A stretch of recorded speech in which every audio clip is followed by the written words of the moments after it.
Going live? That is Live. live.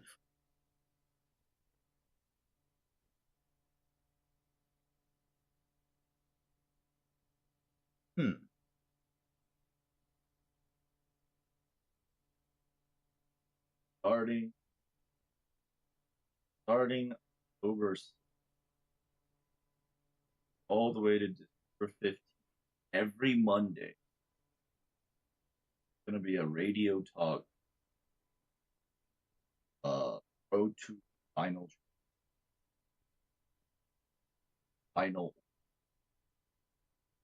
So what you're saying is it's the final count. Da-na-na-na. Da-na-na-na-na. Da-da-da-da. Da-da-da-da. Da-da-da-da-da. Da-da-da-da-da. Da-da-da. Da-da-da-da-da-da. I have the power. Oh, by the way, they did a weird like $30 one time per Aniplex account shit. No, that's not the thing you're thinking of. Okay, not the 10% off. It's actually it's a one-time, one purchase, one per account, increasing 3 Saint Words amount for like $20 one.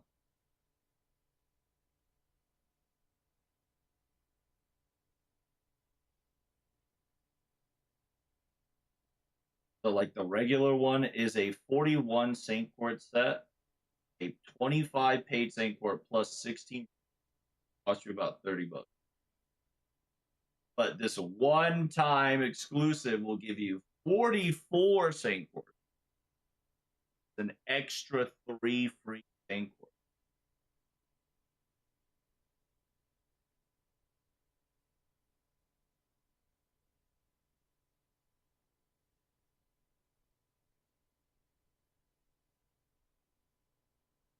Some odd reason. Well, they want you to make a purchase because once you make a purchase, it's easier to make more. I mean, with Tiamat and Jade coming out,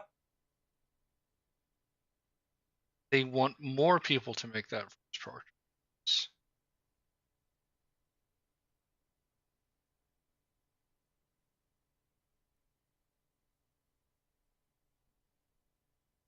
kind of excited. Passion Lips gonna. Alright, all the taxes are paid.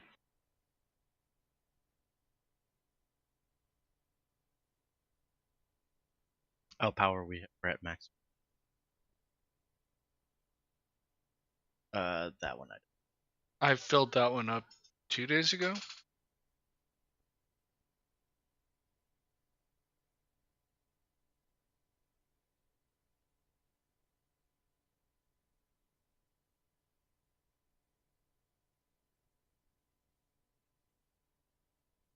Oh yeah, Junis Crane is.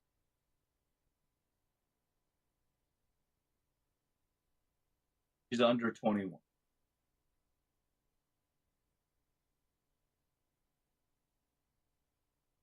I don't know. It's under 21. That's all I know. Because whenever she made daiquiri, she specifically stated she can't touch alcohol products, so she did a non-alcohol daiquiri.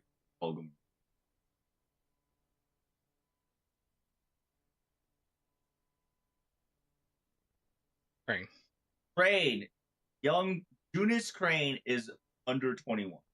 I thought the drinking age was 20. In Japan? Yes. I think so. But it's under 20. I just went for the 2021. Oh, the fuck. Oh. So.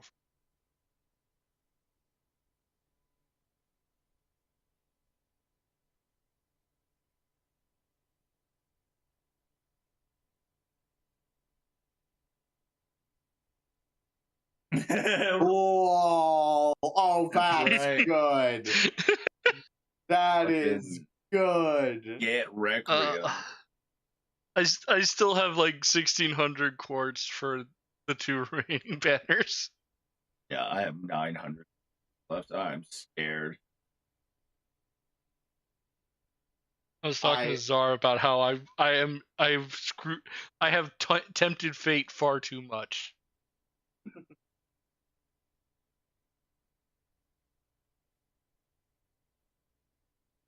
I would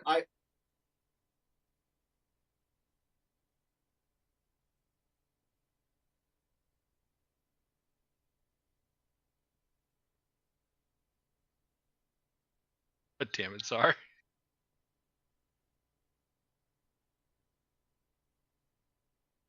Right. Also, before you go, it's 25 chapters. I hate this.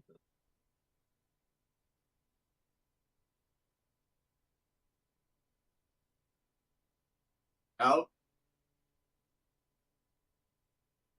Take care. Later. Or pants. では前に出ます。 Hello, chat. How's it going? I got the go live tweet out. Let me get you guys today's sauce, because we need to get this ball rolling.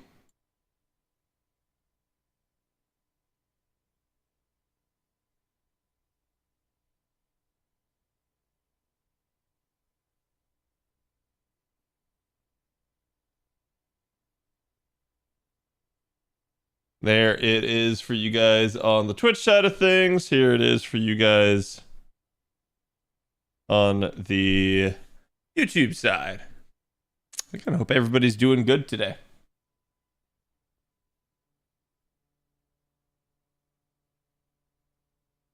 Overall disappointed, but at least you get your lip cleavage. Yes. God,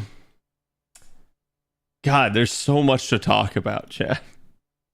So, for starters, we're going to be doing the unit analysis and stuff today, but Avalon was out sick. So Bob had to fill in for the number calculations, and Czar was kind enough to help me out with some of the recordings. So thankfully, we should have you guys covered for today. But again, make sure you guys wish Avalon well and happy birthday as usual. And make sure you guys thank Bob and Czar if you guys see him in chat. Not that they would ever show up here. On the flip side, I had a very busy day. I have gotten to look at the units, but not super in depth. And part of that was because in rapid succession, a lot of things developed with my car, and I am now the owner of a new car. Oh. This is basically how it all transpired. So, my parents have been talking me up because my parents lease BMWs, and they have for a while. They have a guy that they go to at a dealership that they know they can trust him. They know he's a good dude, and they know he never will do them wrong.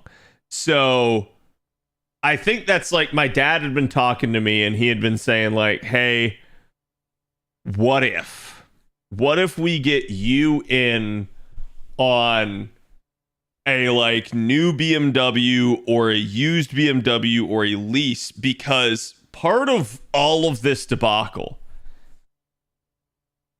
is that we were just fed up, myself especially, with the Toyota dealership that I had gone to. I love Toyotas. They are fantastic cars. Again, my car, chat, has lasted me 20 years without major repairs. Okay? So that's a testament to how good a car can be with them if you maintain it and take care of it annually. But this last bill was so exorbitant and so overcharged and overpriced that I only needed one straw to break my back. It was just like the fact that they were willing to do that was so ridiculous. I just said, nah. And as a result, I was way more willing to listen to my father on this stuff. And he basically had contacted the guy earlier this week, because you guys know we've been carpooling this whole week because stuff that's happened. And they had to go over to the city that the dealership was in anyways, because my dad had a doctor's appointment over there. And he said, why don't I stop by there? Because when he had talked to the guy on the phone, the guy told him, well, okay, like, what is he in the market for? How much can he pay? Like, and, you know, like, then he started asking, like, about my situation, what had happened. And the guy basically said, I'll hook you up.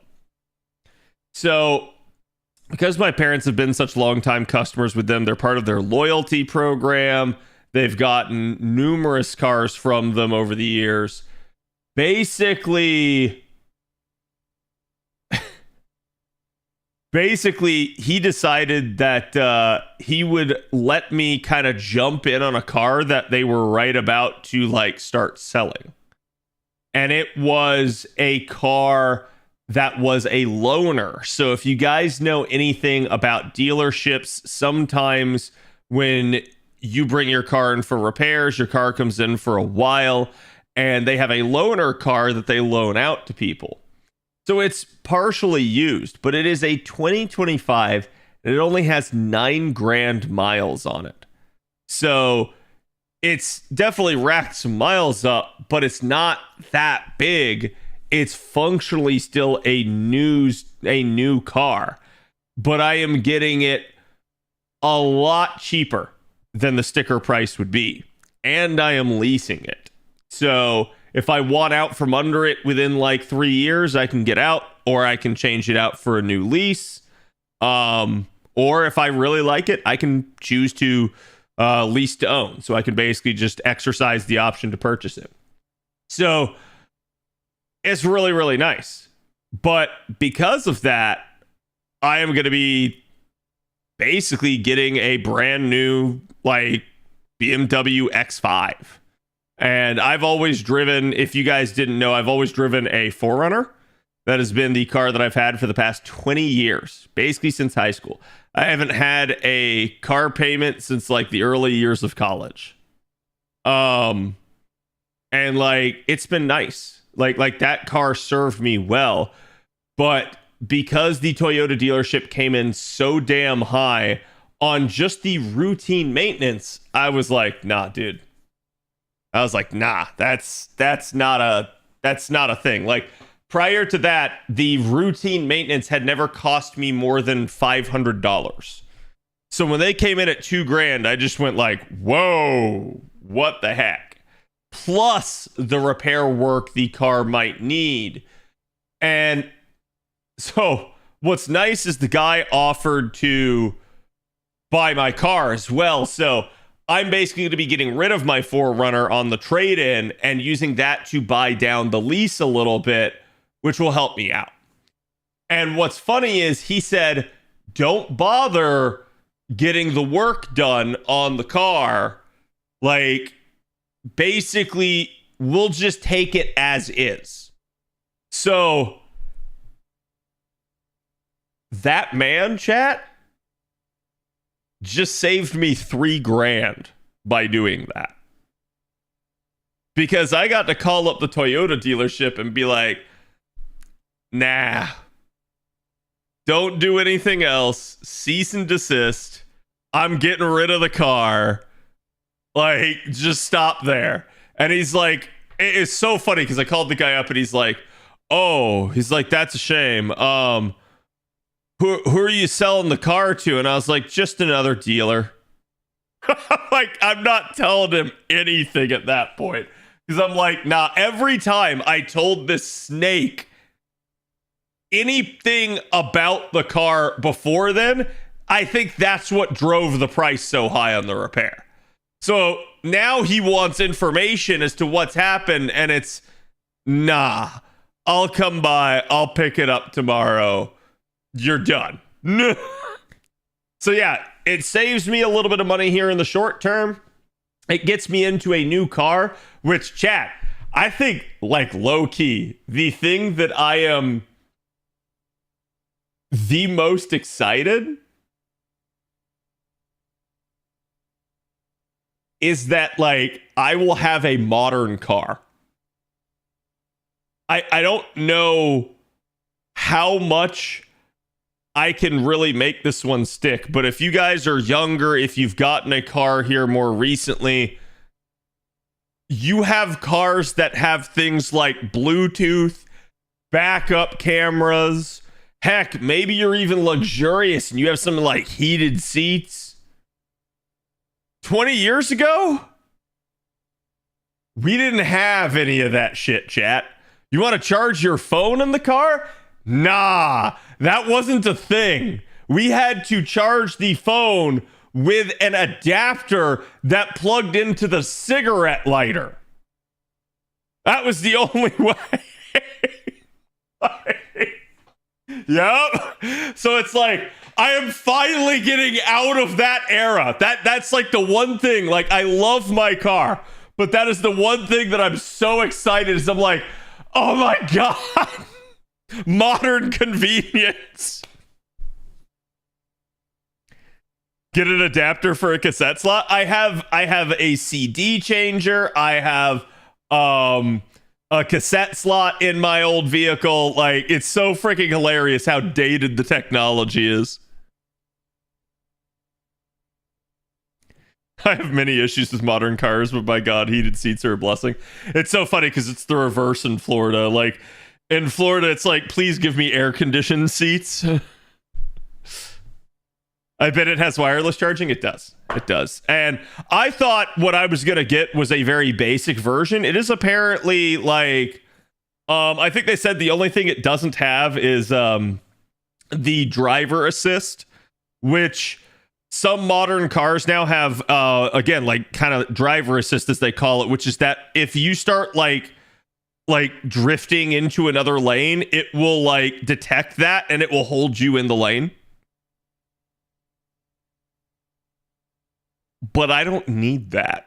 I've never really had that issue before. So I'm just like, whatever. Is what it is.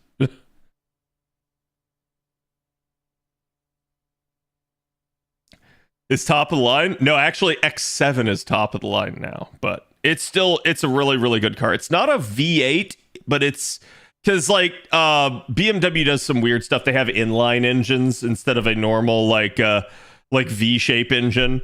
But it's still a very, very strong engine, and my parents basically took it for a test drive. It's funny, I have not driven the car. I have only seen pictures of the car. But in my garage right now is my parents' X7 because I had to drive that all around today, and I've been kind of driving it with my dad some this week anyways because we had to carpool. And today, in particular, because they were gone, they needed me to handle their dogs and stuff. So, but yeah, it's like, I haven't driven the car, but I don't need to because I've driven literally like the exact same car. So it is what it is. I still miss the old 88 Buick we had. Damn, that car was a comfy, smooth ride, right? Driver assist almost killed my friend and I in England. It was overriding his actual driving and he was fighting against it. Oh, wow.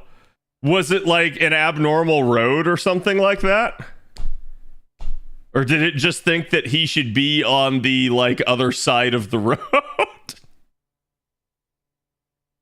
Maybe it loaded the NA software. Yeah. Because the Brits, if chat's unfamiliar, like in America, you have the road here. It's like in America, you drive on the right side of the road. In Britain, you drive on the left side of the road. So driving assist can be awful. Yeah, it's like it's coming from a good place. I understand why it's a thing. And I want to say like one of the prior leases that my parents had it. But it was weird because I remember when they let me drive it, it was a similar thing of like if you didn't like have your blinker on, you weren't making a clear move, like the thing would be like, whoa, what are you doing? And like you'd have to like kind of force it.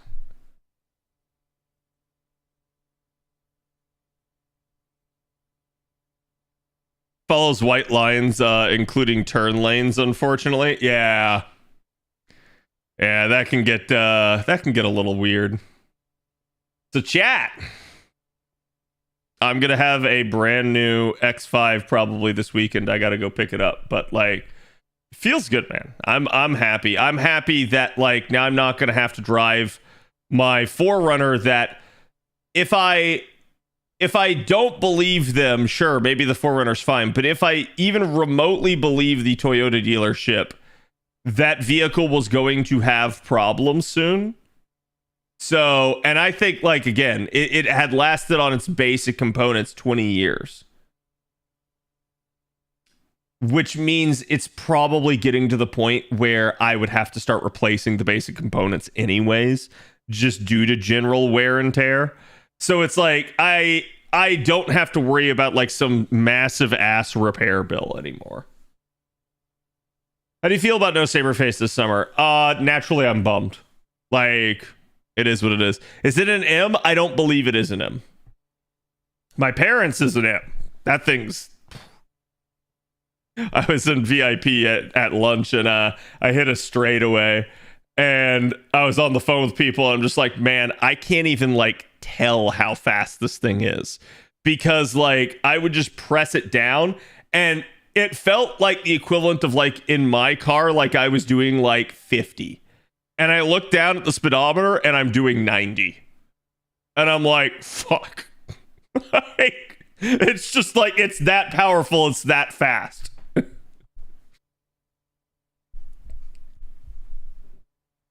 But I was just like, hey, I got it open straight away. There's no car ahead of me. Let me open it up and see what it can do. Got to throw some pictures in Discord when you get it. I have at least like one picture that doesn't show like my parents or like anything else like in it. But I just figure, yeah, I'll wait until I actually pick it up so you guys can see it. Plus, I don't think it's been cleaned, so they got to do that. If they offer a good warranty package, get it. They do. Basically, like, I don't have to worry about repairs, which is nice. I gotta like get my insurance and stuff changed over, but it's at least like gonna be nice from the standpoint of like I reasonably don't have to worry about it. That's kind of the good part about a lease. Is the bad part is like you're stuck on a lease, which means like you are perpetually paying. The good part is you don't have to worry about anything. Now, here's the problem, chat. Like I said, I haven't been paying a car payment for a long time. That's a lot of money. So things for me might get a little tighter here. I have a lot of work I want to get done on the house. I definitely need to basically spend a lot of money here short term. It's one of the reasons why I'm so happy that like I just got saved like $3,000. Is because it's just like, oh, thank God, dude. Like that's even less I gotta pay. I went from having to pay $8,000 to now I'm only paying like 2.5. So it's like way better for me at this point. You think you'd buy it fully once the lease is up? Maybe. My parents have made some really good arguments for just going on lease. And I think it really just depends on things. I think the big thing is I was going to originally wait 6 months for kind of a better like interest rate, because like I said, there's a lot of governmental pressure right now for the Fed to lower interest rates. So I anticipate that probably in the upcoming months here, you're going to see a dip in the interest, and then that would make leases, loans, all of that a little bit more palpable for people. But I think like this was such a good deal that I was like, because like they were saying there was apparently literally somebody else that was like, hey, can we see that car? And so they were like, you better lock it in right now if you want it, because it's not that there couldn't have been another like potential deal that he could have hooked me up with. It's that this deal it's a black car with black leather, which is exactly what I currently drive. It is basically decked out. It's current year and model. It has only 9 grand miles on it. And I'm like, dude, hell yeah. Hell yeah. Like, that's as close to like a perfect deal for me as I was going to get. And I knew that. So I was just like, they're like, you know, what do you think? Like, are you going to pull the trigger on it? I'm like, yeah, let's go for it. Like, let's do it. Sorry, yeah. 2025 is technically not current. 2026 would be. But it also like depends, and I don't know precisely when the like new model of their vehicles come out.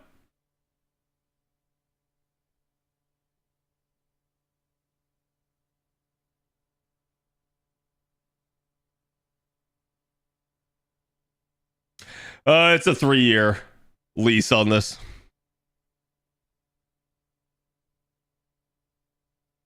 Usually new model comes out in the fall. Yeah, so there's probably like and usually for most cars there's not a new model every year. It usually goes like a couple of years between them. But yeah, it's like there may be like a new factory run of them or something. Either way, I'm fine with it. That's going. Overall thoughts on the summer roster this year. I obviously like Huan Zhou. I think Huan Zhou as the welfare is like kind of funny to me, because with her design, I would have rolled for that unit. I think Huan Zhou is hot. I really like what they did with her here, and I think they outdid themselves with the welfare. Now, with regards to Passion Lip, she is a very interesting unit. We'll see. We're going to go over her. I don't actually care for her design. And I find the lore choice of making her a saber a really odd pick. But as far as units go, as far as I can tell, she's fantastic. So like, it's not a gameplay judgment. It's just me looking at it and going like, this is really odd. Kriemhild, also really odd. I think like in a weird way though, like for Passion Lip, the oddity is maybe a little off-putting for me, whereas like with Kriemhild, the oddity is like kind of endearing to me and making me go like, huh, I kind of want that. So it's kind of tough. I'm not really sure. As for the second banner, which is what, Ryogi Shiki and who's the 4-star chat? Why am I forgetting it? Miyu. It's Ryogi Shiki and Miyu. Shiki was one that I've talked about before as like, hey, this could be a possibility. This could happen at some point. And I remember a lot of people being like, no, Kat, that's not going to happen. To be fair, I think if we go back and revisit it, I'd have to go check in my video, but I think even I said probably not this year. But it's like, it's not that surprising to me, right? Like, same deal. I actually called Miyu being one. Unfortunately, in Miyu's case, I just hate that I'm right. That's really all it is. I hate that I'm right. I wish that I wasn't. It is what it is. Isn't Shiki the OG Saberface? Why would you even ask that question? Like, where's that mentality come from? But yeah, it's like I don't hate it being Shiki. I think Shiki's fine, and I want to see the ascension forms on Shiki. That being said, because she is a moon cancer, and yeah, I do agree there's probably like some lore issues with that, but because she's a moon cancer, I really just don't know how much I need her. I think like this is kind of the issue I'm running into is like a lot of these units I just don't need. And so it really just boils down to how much do I desire the unit? How much, like, how good is that unit, right?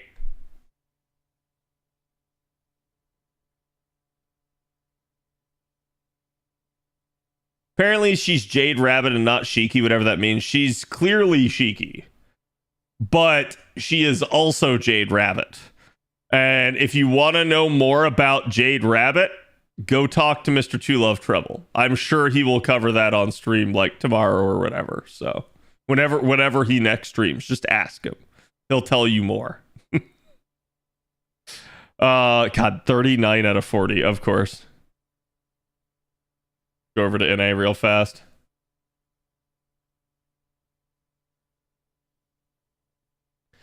Let's see. Then there's Banner 3, which is Tiamat as an archer, which is Archer's an odd choice for her. Tiamat could be really good. Tiamat could be a really strong unit, and we all know how they treat her. But we'll see. Like she's another unit where it's like I kind of want to see the ascension forms. The base ascension form that I have seen revealed on the stream and stuff is really good. I like it. But I'm not sure if I'll care much about the others. Like it's to me, Tiamat stuff is really hit or miss. In the same way that like Kama stuff is. I love Kama's like third ascension and final ascension. I do not give a rat's ass about Kama Ascension 1 or 2. So, like, I'm just a man that likes my plot. If you're all about the plot, we're good. If all of a sudden that morphs into a child, I'm going to go, nope. I'm going to say, I don't need this.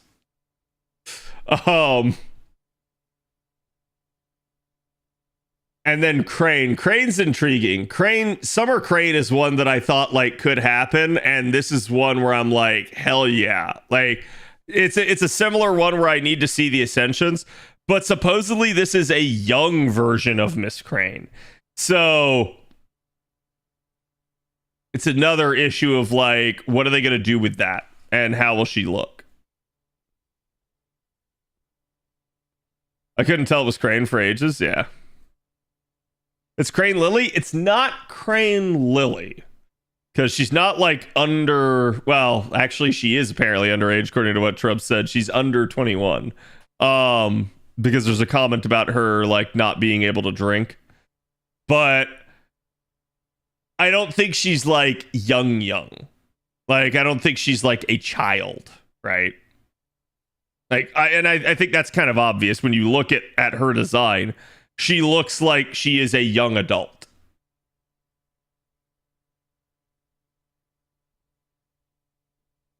Yeah, the hair color scheme is a dead giveaway for Crane. She herself said she's Crane Lily. I'm not sure that she has. My understanding is that she calls herself Young Crane. And the reason there's a distinction there, chat, is calling something Lily when it doesn't necessarily mean that it is. Like, I guess in my mind, Lily is usually like a lot younger rather than just like, hey, like I am a younger version of a servant. It's I am more like childlike is usually what Lily implies to me. That being said, we could have also said the same thing about Larva. And that is Larva Tiamat again, so who knows, man? Who knows?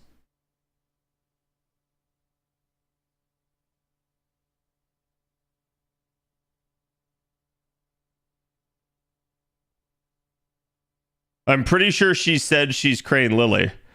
Right, chat. So, like, the reason I'm arguing this is translation. That's why I'm arguing this. I'm saying you guys are saying that that's been said. Have you actually checked? Like, have you actually looked into the Japanese that got said there? Or did you just rely on somebody else's translation? And they may be right. I don't know. I'm just questioning that. Because I have been told that she refers to herself as young Crane instead. And that is, quote unquote, the actual translation.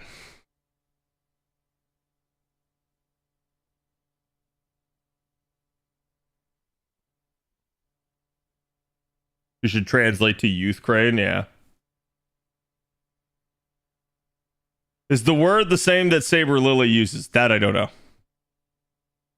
I don't know either, right? Tiamat could get the Berserker Ibuki treatment? What do you mean? Ah.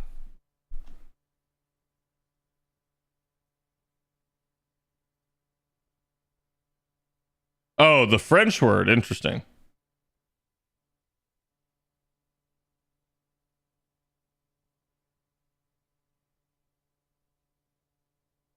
I believe Trubs did say Lily's a translation. That's interesting because Trubs is who told me it was young.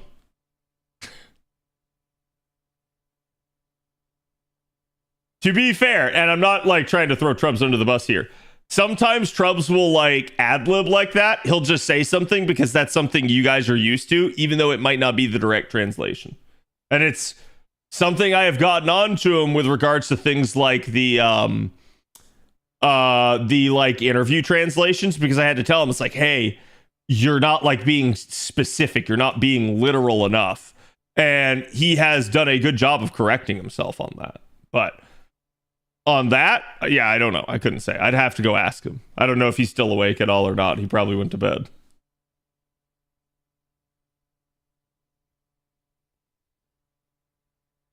Trubs is gaslighting someone, but whom? Indeed. And it may be me. Like, it just is what it is.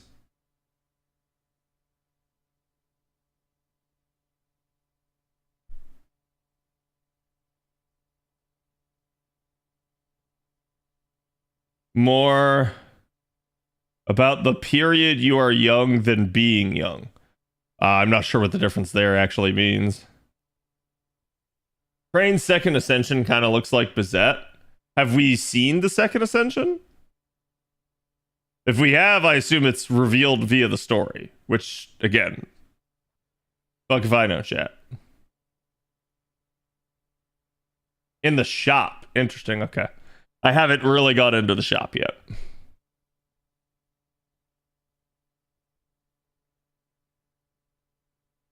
Do any of the units peak your desire sensors? Not very heavily.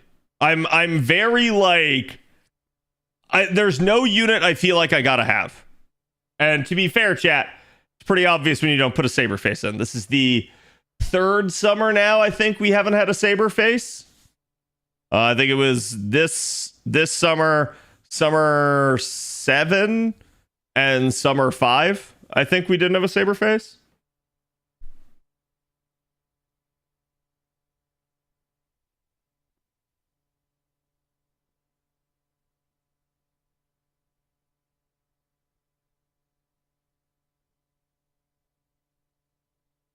President Dreams of Summer is such a nice title. It's such a foreboding title to me.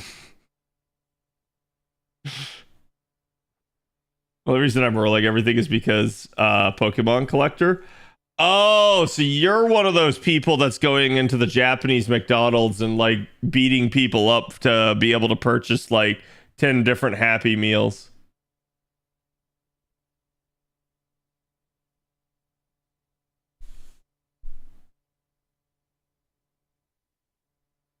I feel like choices could have been better this year. I agree. In that regard, look, chat, please understand, this is my opinion. You do not have to agree and don't hold it against me. But I am a little disappointed in the choice of summer units this year. It's not that like any of these units couldn't have been a summer unit. It's, I think, the total roster as a whole, I'm kind of like, meh. As for whether or not, like, I would think, in my opinion, it's like the worst lineup overall, I don't know. I think like Summer 7 was another one without a saber face, but I really liked the Summer 7 lineup. I think like I'd have to compare it to Summer 5, and as for like which one I'm more disappointed in, I don't know. I think I'm more disappointed in Summer 5. So this one I think like gets a pass, and I'm just kind of middle of the road on it. Summer Lartray next year, Cad? Well, listen, chat, I don't know if you guys saw, but we did get the transcription and analysis out of both interviews, both the Mr. 2 and Nasu and Takeuchi portions of the Famitsu interview. If you watched through that, or you were here when I was going over it, you probably heard me talk about, what was it? Oh yeah, the point of like Nasu towards the end saying that like, hey, you know, like, we'll listen to you guys if you say, Nasu, you can't end things this way, I won't forgive you, and like various other things. He's like, we'll have to listen to you. And I told Trubs, I'm like, now that they didn't put Lalter here, that means that there's probably no Lalter like explanation for like London and stuff. And therefore, if he does not cover it in the final singularity, I actually can go out there and say, Nasu, you can't end things this way, you bastard. You didn't explain this. Because he said, we'll explain everything in the final chapter. I'm like, well, that one's still a, like, question mark. So I'm going to kind of hold him to that one.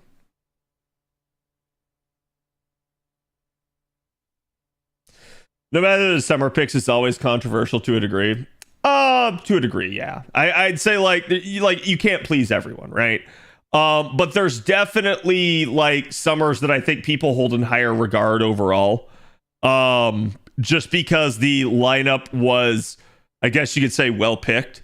I feel like, at least with regards to this lineup, and chat, you can tell me whether or not I'm wrong on this, but like I feel that this lineup was a, hey, we're just going to do what we want because we don't feel like there are a ton of options as developers, because mentally as developers, we have written off some of the older units from ever being able to get a summer form.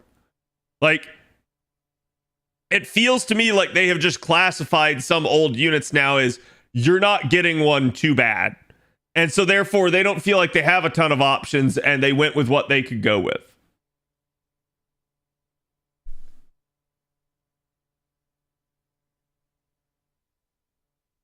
He said, except one thing, he meant Lartori. Obviously, he can't explain that. Bro, if that's it, then like, I'll lose my fucking mind.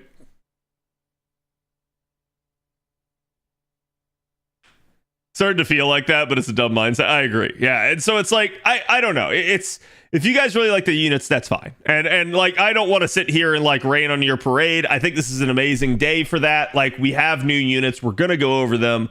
And it's exciting. Like it is. Even regardless of how like I may feel about individual units, I think getting a ton of new units in the game is always an exciting thing. Doubly so when they are swimsuit servants, right? They should have paired Tiamat and Draco. That would have been cool. I do agree with that, but I think like at the same time they maybe wanted to avoid the idea of it being like kind of like how we had an all LB6 summer. They maybe wanted to avoid the idea of it being an all like LB7 summer or anything like that. So they didn't want like a just go to like gimmick for it. 24 to 25 year one servants are unused depending on if you count Saber Lily. Yeah. And I think like that's not a good thing, right? Like for instance, Chad, I've pointed out like units like San Zhang and Drake and stuff. It's like people do still like them, and if they came out with a summer form, people would absolutely roll for them. So it's not that they can't do it, it's that they just won't for whatever reason, and we're not really sure why. Like, for instance, I may be wrong, but I believe San Zhang has had 2 different summer Cs, but they've never made her into a summer unit, which is weird if you think about it.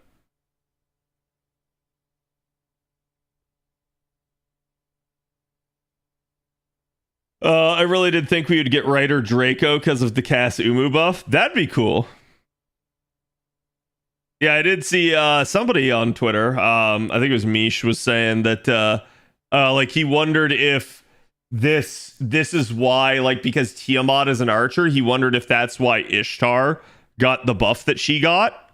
And that may not be wrong, right? Like, we'll just have to see, but usually when summer units come out, they have a tendency to be strong.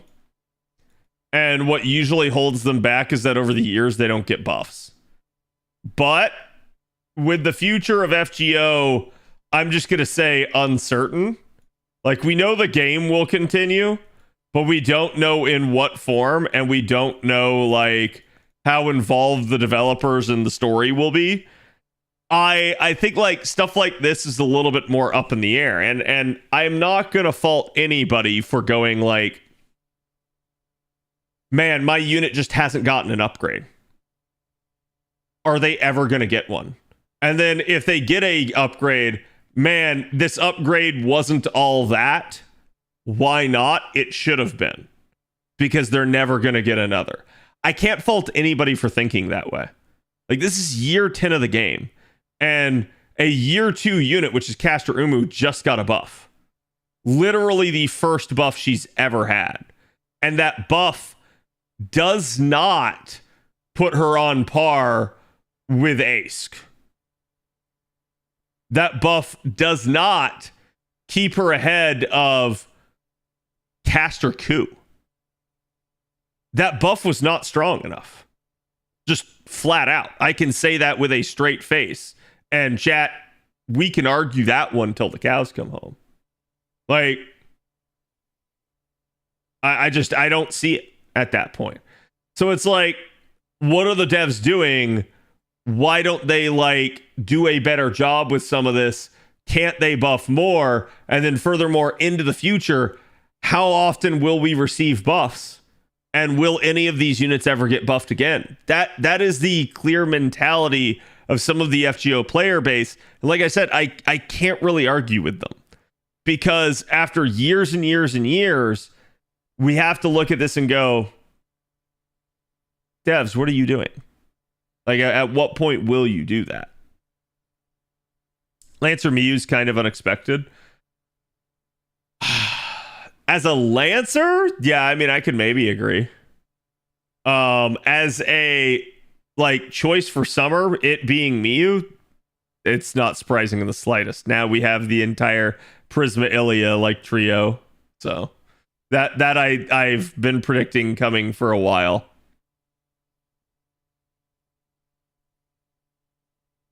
Some of it is the writers, I bet, not touching certain characters for not another reason that they just don't feel like it.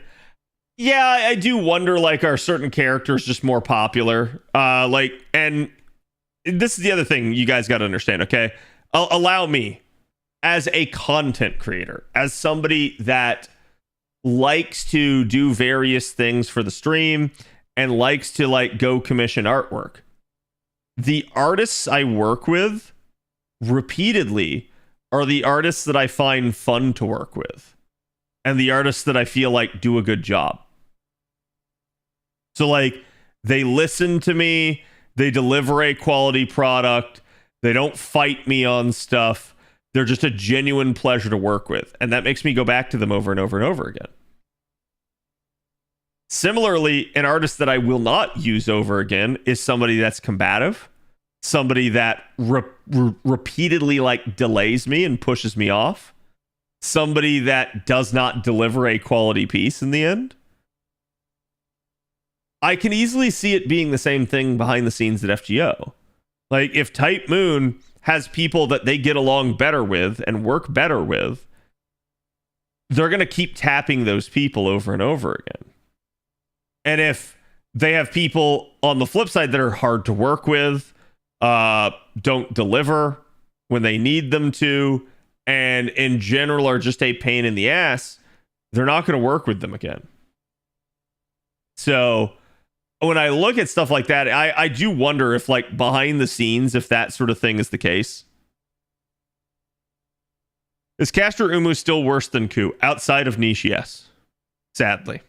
Like, assuming you have an NP5 Caster Ku. Like, if you have more NP levels of Umu, then Umu will outpace a Caster Ku. But, and this subject came up earlier today too, chat. I feel the need to bring it up again because it's a constant subject that comes up. So you guys know I provide you guys with raw numbers, as I like to call it, or neutral numbers. The reason we provide you with this is for comparative standpoints, but please understand something here. Especially these, they do not matter. You will almost never use a unit truly raw and neutral at the same time. The reason I'm bringing that up is, see people all the time that are like trying to like draw conclusions and rely on like the like NP damage spreadsheet that's floating around and stuff. Guys, that spreadsheet's been defunct for years. It has been very arbitrarily kept over the years. There are certain things that, like, they'll say it's like, oh, hey, here's the list of rules and stuff. Even then, there are things that don't always get treated the same.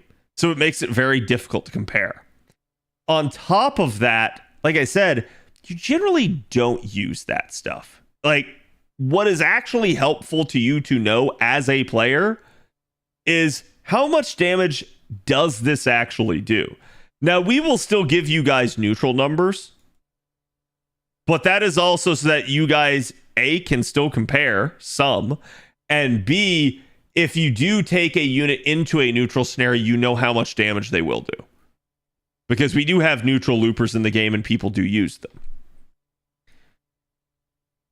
And it's pretty easy to look at a proper composition's numbers, a full-blown damage calculation with neutral output, and say, oh, well, this is an effective unit, so every single number times 2.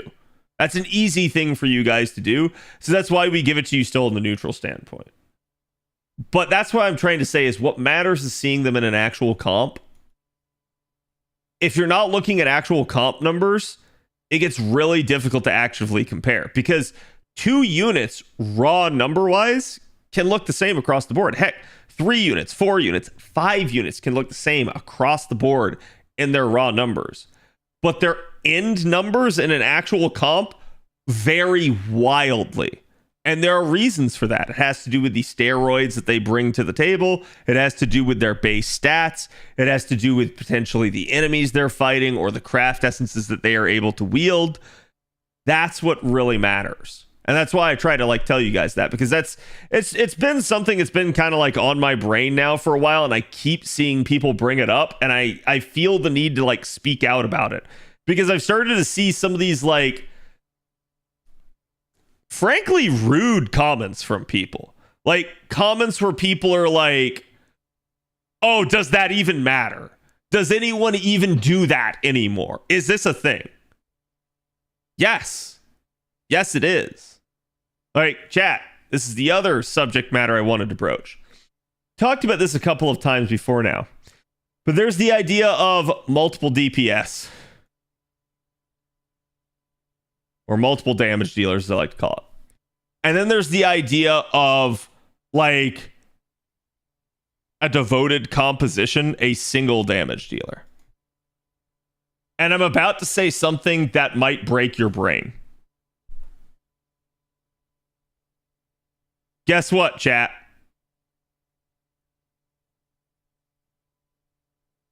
This will always do more damage.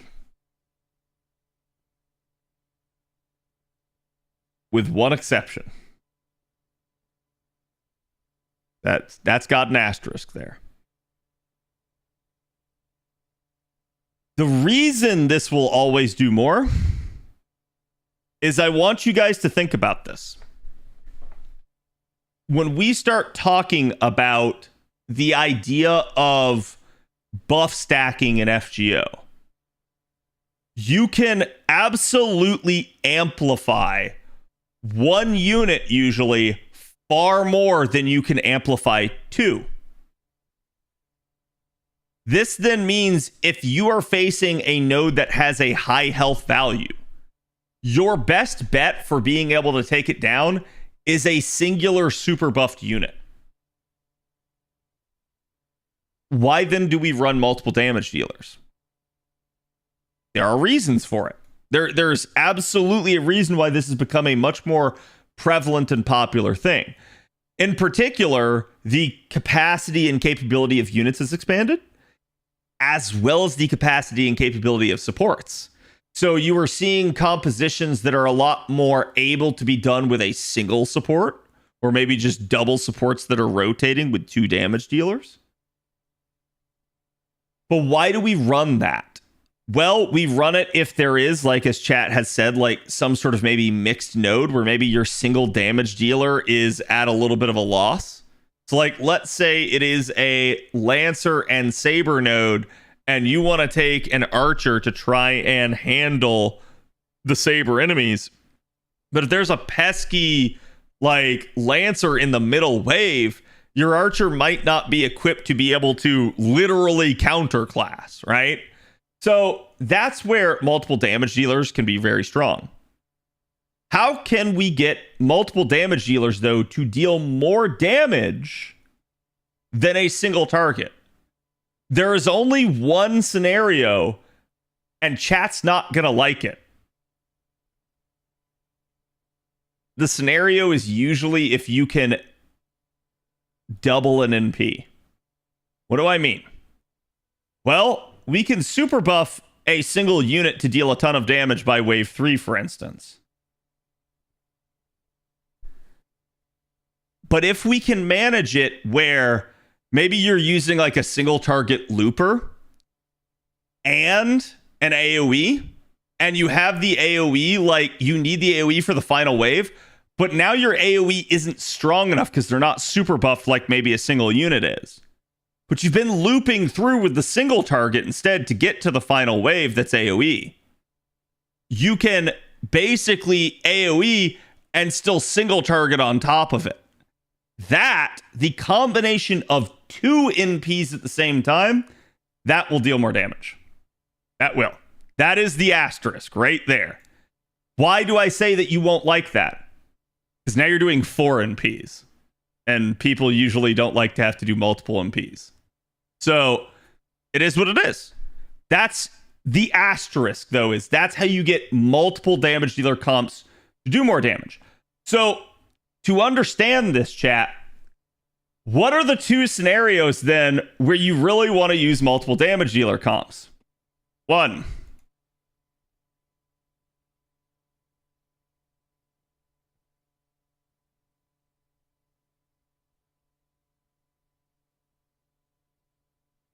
This is literally the new player account.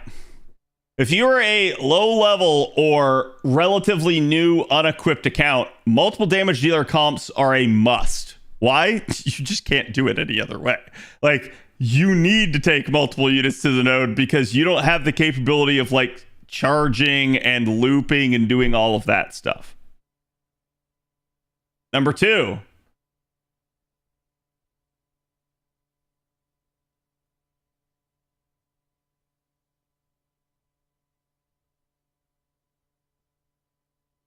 Whale accounts have much higher NP levels of individual units, therefore allowing them to get away with a lot less buffing, therefore allowing them to just run multiple damage dealers for speed and convenience. Those are usually the 2. The issue with this is most people fall here.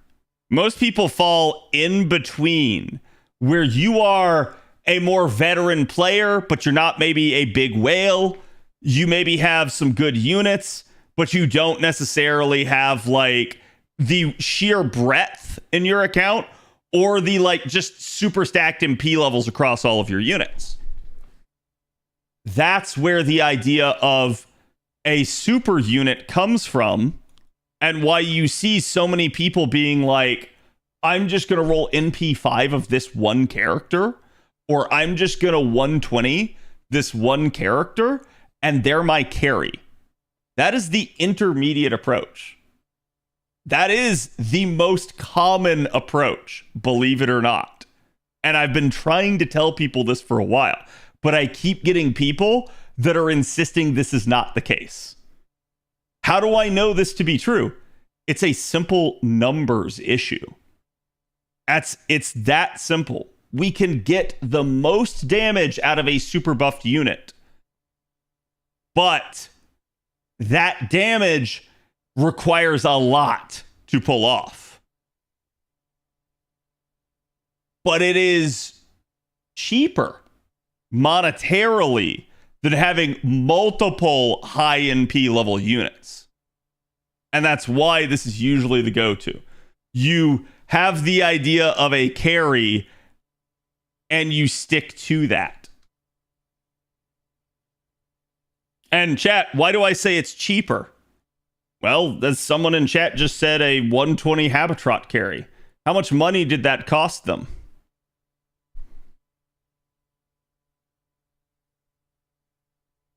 Doesn't cost you a lot of money to get like one unit usually super buffed and super stacked.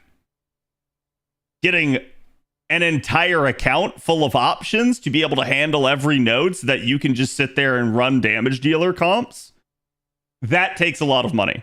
Can my account do that? Hell yeah. But most of the time you guys see me with the really, really high-end content. What am I doing?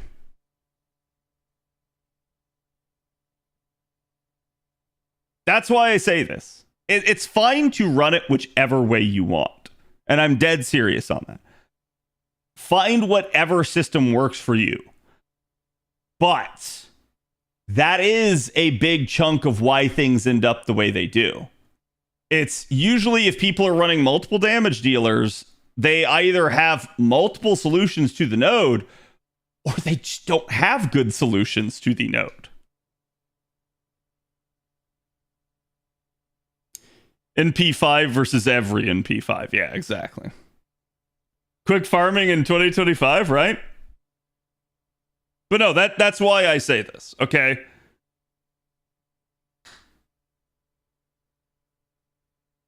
Isn't it more efficient just to get somebody like EO for the shop and just loop the regular 90 nodes? Well, that depends. Are you... Chat, how many of you guys would like to do regular 90 nodes over 90 plus and 90 plus plus?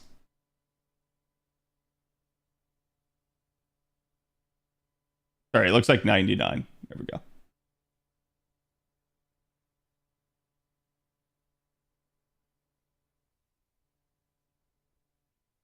How many of you guys would be okay doing 90 plus?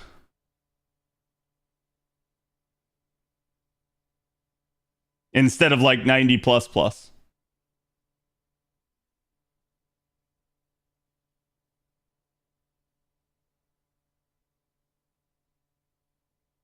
Now, the one thing I will point out, some people in chat just lied.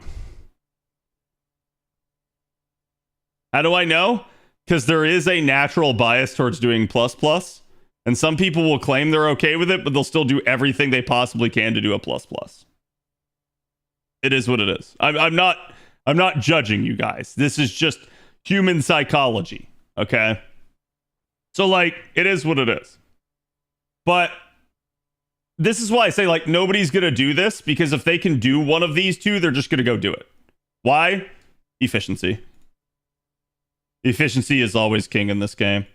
But there are just multiple terms of efficiency, right? Like someone was pointing out like CAD, oh my god, you are doing the like plus hunting quest on your like new player account. Wouldn't it be better to go do another one? And that's like lower on so that you can kill it easier. And I'm like, you're not wrong.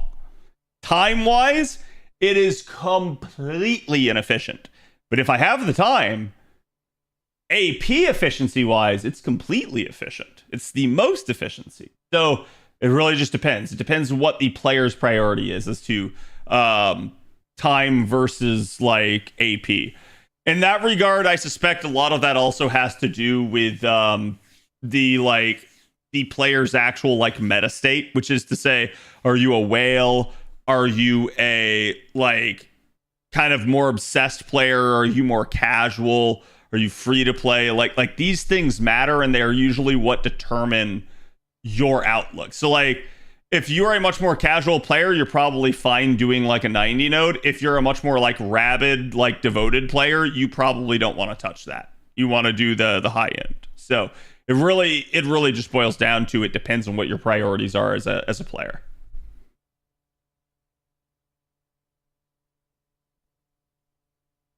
Summer event wise, is 90 plus was much better.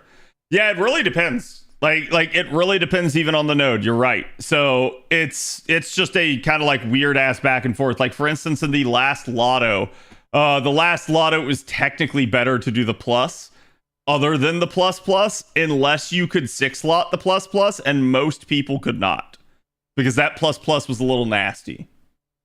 So, and then even the people that could, it was a much slower comp than just doing the 90 plus. So it really just boiled down to, again, like, how much did you care?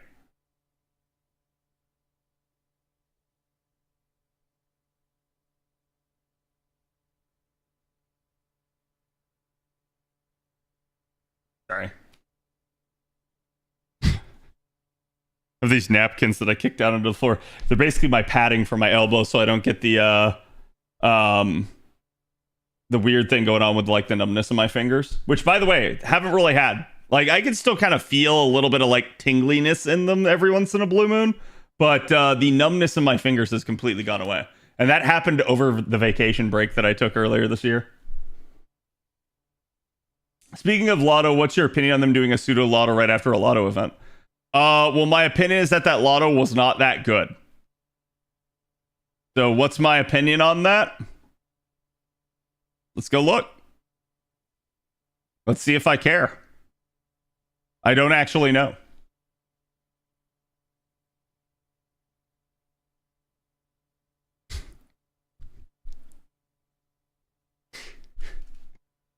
This cursed ass shit, man. So, can I see what's in them? There we go. Yeah, I care. And that's chat. That's just the bronze box. Then I just go, yeah, I care. That's that I care about a lot less.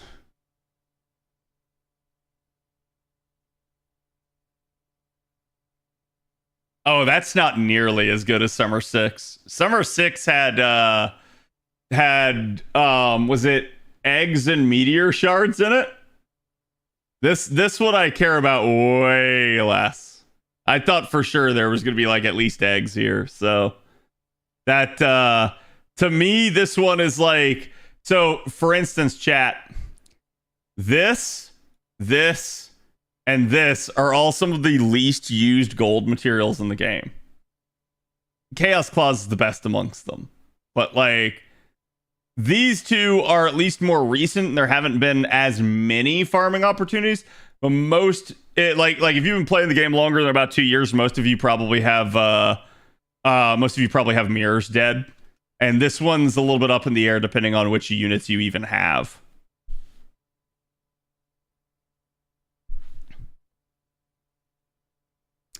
Claws of Chaos feel like they're used a lot compared to some of the highest use materials. No, yeah, like eggs and meteor shards are really highly used.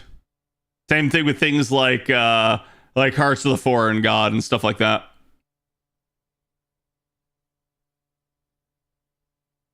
Tar Chars feel like they gave a lot in the early years of the game. They did, but they are still to my knowledge, they are still the least used gold mat. There may be like a newer mat that is less used, but they are the perennially like least used.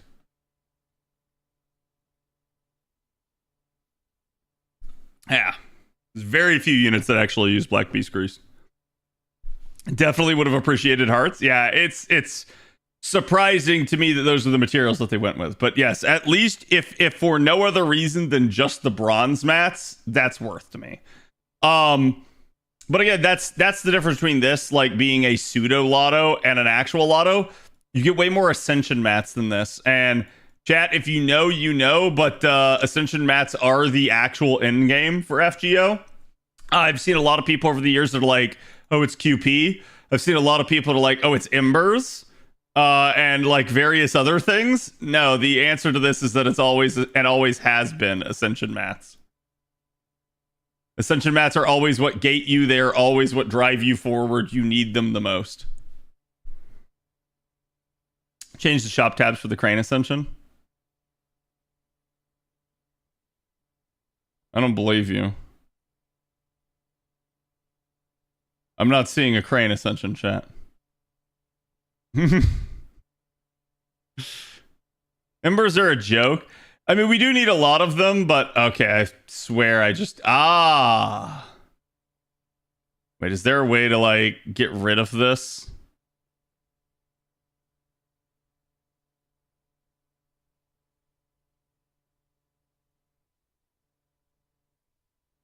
Oh, she's got a sword now.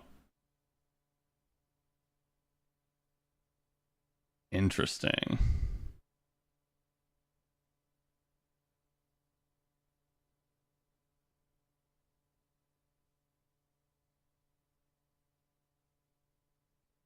You got lucky with Summer Scotty. I assume by saying Uma Musume is carrying me hard, you're meaning the welfare here. Huyanjo. AKA Koin Shaku, as she likes to say over and over again.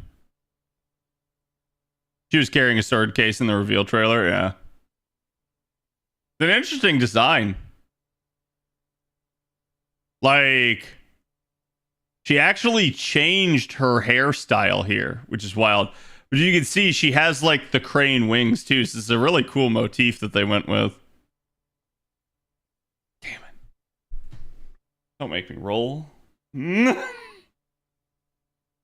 make me roll.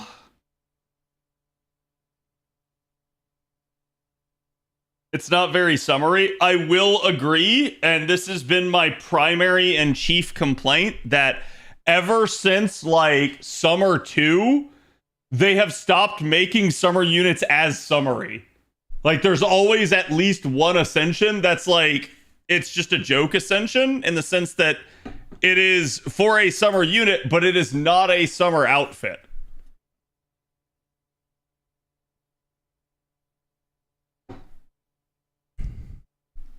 It's a fencing uniform by the look of it. Yeah, kind of, right? Like, it's got the padding and stuff for that, so I could see that. She probably uses the crane style.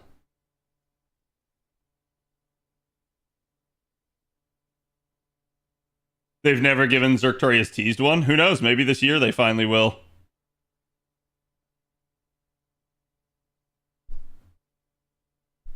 Do we have an agreement on how to type Miss Crane Summer's name in English yet?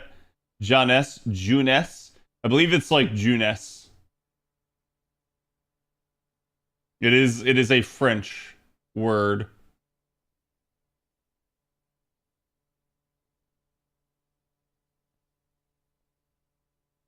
I like it more how they do it now. To a degree, I don't mind, but then there's units that it feel like they really get the short end of the stick because they get like one actual summer ascension, and that summer ascension is like, I don't know, it's like either not that good or it's like really like toned down or covered up. Like, for instance, chat, I will give you guys an example. My waifu, Buntoria, okay? Her first ascension is a bunny outfit. I love it. I love bunny outfits, but technically that's not a summer outfit. Her second ascension is her swimsuit. And her third ascension is another bunny outfit. I would kill to see a different variant of this swimsuit, or literally a like version where like the hat and the the cloth that she wears around her waist are gone. Right? Like, I feel, as much as I love her design, that I barely got a summer Lartoria because of that. There's her fabulous final ascension art. Yep. Like Zertoria? Yeah, I like Zertoria similarly.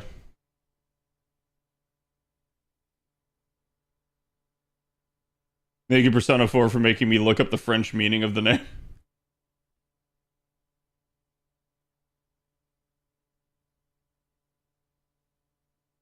Yuri Pirate Third Ascension is a bunny outfit. It's been here since Summer 1.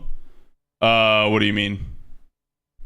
I guess what I'm asking is what's the point you're trying to make with that? Cad does not dream of Summer Bunny Senpai. No, I love it. I'm dead serious. I love it. But at the same time, it feels like I got robbed of actual like Lartoria in various like swimsuits, right? Oh, you said since 2? Yeah, I'm saying since 2. So like Summer 3 onward, it feels like they started doing versions of unit ascensions that were not a swimsuit. But yeah, I mean, maybe you're right. So like if you're saying Summer 1 had something like that, it could have been a thing for longer than I realized.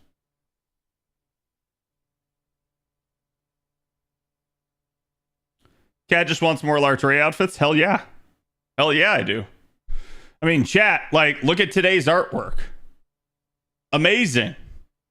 And, like, we don't get that very often. We don't get a new, like, form of a character very often in FGO, unfortunately.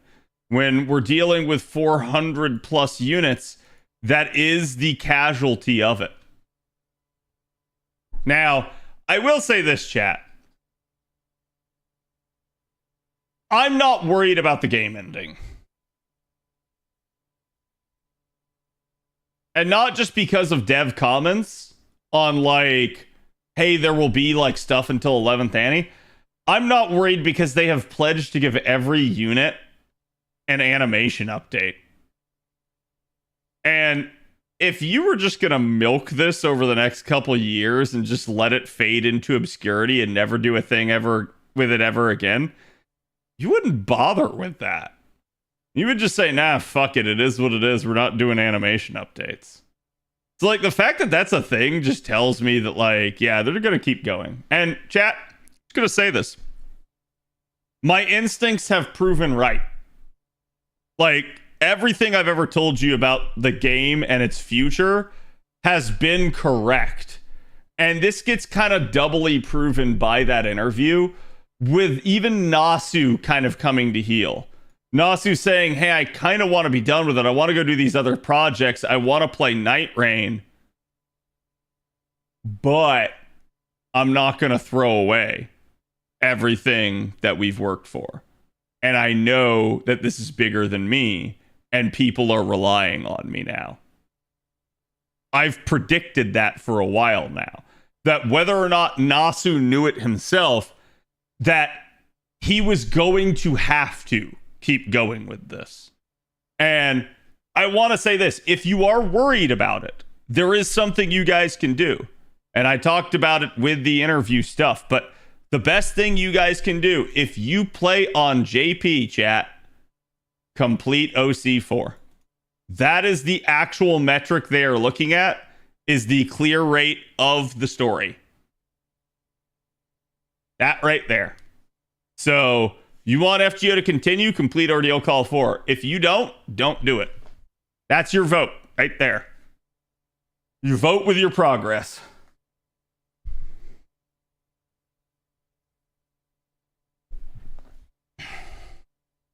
I doubt they would expend resources updating Darius. Yeah, that's kind of my point. I really like the look for that, Lalter. Yeah.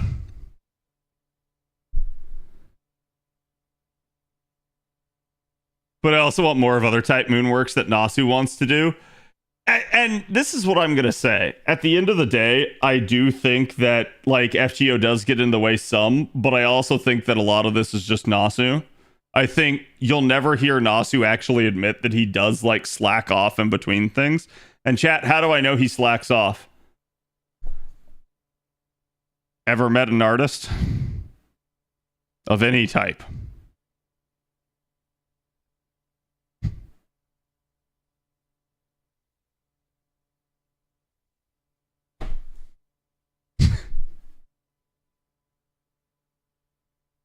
That's all I have to say. I don't have to elaborate. He admits it all the time. Yeah. So it's like part of the reason you haven't gotten other stuff is just Nasu lazes about and doesn't actually work on it. And if that were true, chat, if he couldn't produce anything, how did we get the first part of Tsukihime during FGO? That's weird. Huh.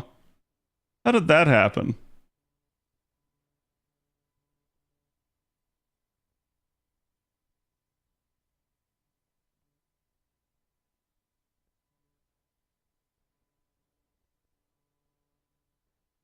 Chad, I don't know if I remember to tell you, but I did get the go live tweet out. I think we just kind of jumped right in here. So let's talk new units, chat.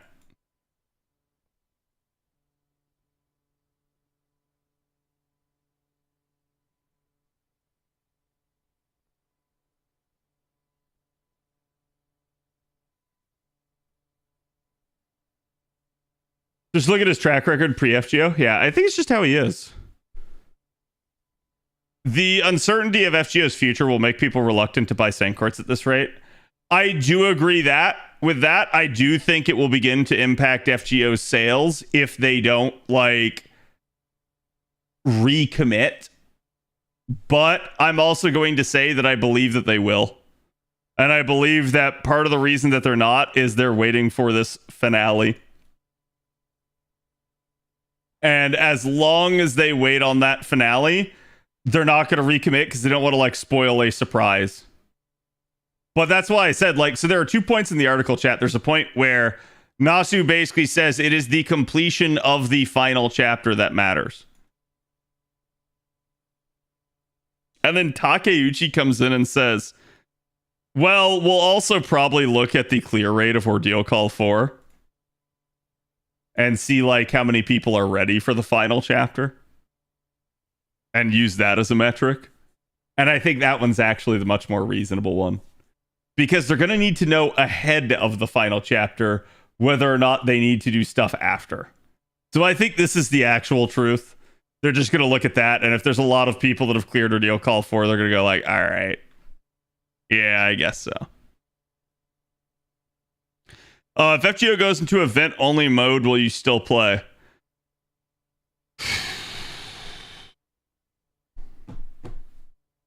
Is it just repeat events? I mean, like, I think I would play to an extent. Like, I would play to, like, max out my account. I would play to, like, basically just kind of keep, like, my record going and stuff like that. But I think if they actually devolved FGO into just something like that, and there was no new story getting written, no new event stories, things like that, I'm gonna be honest with you guys, that's just the sign of a dead game. Like, the game is on farm mode at that point. It's just milking you. So it's like, I would continue to play it, but I will be honest with you guys right now. If that is the route they go down, I would probably be done making content for FGO. And the reason why, there wouldn't be any new content to make. Sorry, it's the truth. If that were the case, right? Like, I don't feel like that's me being, like, disloyal to the game or anything like that. It's just like, if there is no new content being made by the developers, should a content creator keep making content for the game? No, it gets very difficult to make content without new content. And you can drag that out for a while, but there's a point where you go like, there's nothing here anymore. Like, what do I do? Right? So I think it's like just being fair to both me and every other content creator. No, none of us should be expected to at that point. But that's what I'm going to say. It's like, I don't expect them to do that. I think if they try to do that, that'd be one of the fastest routes to killing the game. Story is what draws players into playing FGO. I think the continued story is what gives you the hope that the game will have continued development. And that, like, again, even if we wanted to say, oh, it went event only, well, who's writing the story for these events? And if there's nobody writing the story, then the events aren't events. They're literally like, it's going to have to be old events. So it's like, I don't think that sort of thing's going to happen.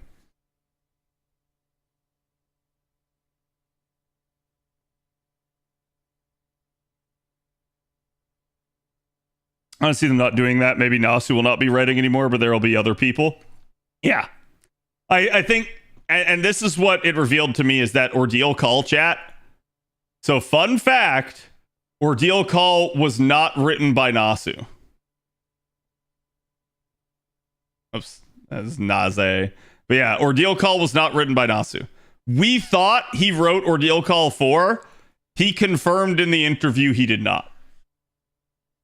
So go watch the interview and you will see what I said about that. But because of that, I think Nasu has already been experimenting with this a ton, of letting people write a story that he just supervises. And I think that's what you're going to see more and more in the future. And he'll come back and he'll write for it when he needs to. But he is going to finally put his money where his mouth is. We've been assuming he's been doing that all of these years. He has not. And I think now he's actually starting to in earnest. And that's fine. I think as long as somebody is continuing to write for FGO, it's good. Nasu approved Agartha? Yes. And Agartha's not as bad as people claim. Y'all just hate it just to hate it. Sorry, not sorry.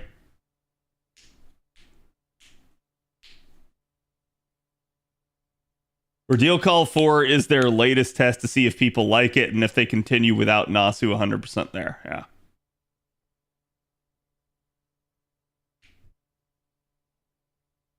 He wrote OC3, did he not? Yes, sorry, that is correct. He did write OC3. That is the one that he did write. I forgot about that. And that's, again, because it's BB. Like he wanted to do that one, and you could tell.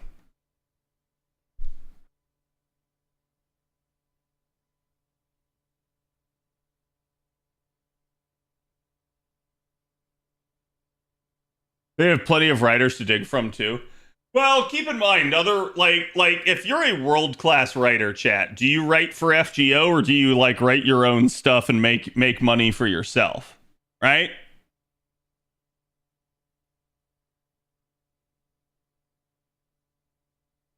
But that's why I say this.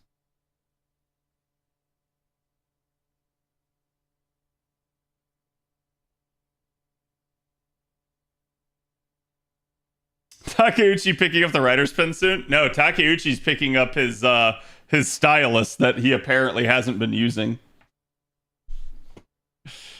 Okay, let's actually talk about these. Let me get rid of some of this stuff. By the way, chat, the Mordred writer buff, I was using Mordred, as you guys saw in like all of the nodes today. She is so stupidly good now, especially in the middle of a summer event where she gets damage bonus. It's like, I just throw her in a node, and as long as it's not assassins, I'm probably fine.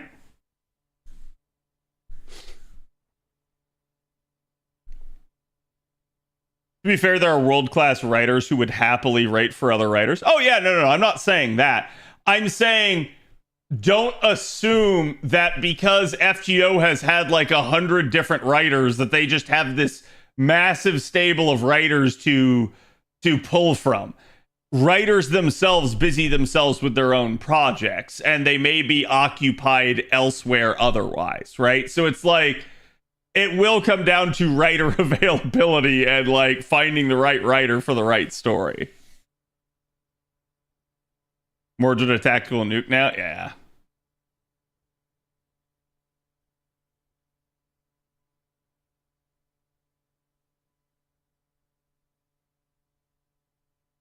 Nasu wrote Last Encore is a better argument there. Don't say that. So chat, this was interesting. Actually, let me see. I want to see if it's still the case.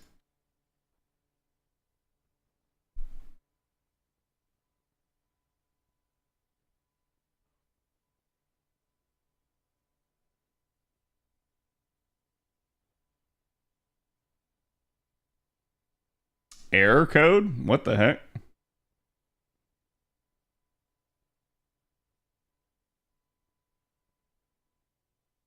Yeah. I don't know if this is a glitch or not, chat. But if you guys have ever looked at stuff on Atlas Academy, this is not correct. Hey, Anubis, how's it going? So this was a problem where if you guys came in to look at this, there was no like scaling of the skill. This skill has scaling. And the only thing I can think of is that Atlas didn't want to showcase it here because technically this depends on the Princess of Courage and the Prince Charming state. Why do I say this is incorrect? Because normally Atlas would link you to this. They would tell you this is a like status. And then that would be down here and you could click through to it. So a little bit, I got to call them out on this one. Atlas, what are you doing? Are you trying to hide information and make it so that only people within your community know what's going on? This is not okay.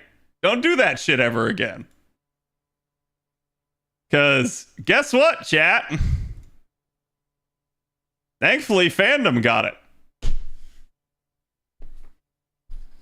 So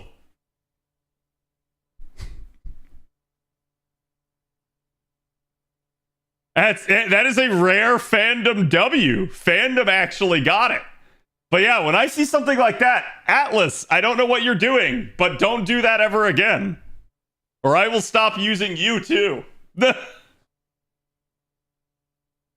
Like, that kind of pissed me off this morning. Do we have a page for Huan?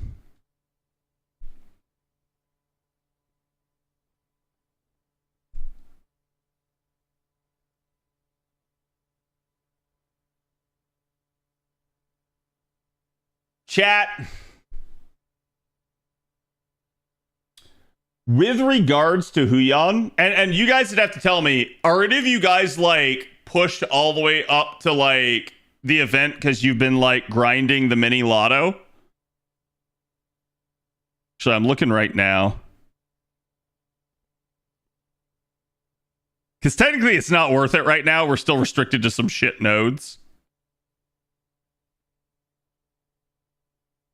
Not yet? Okay.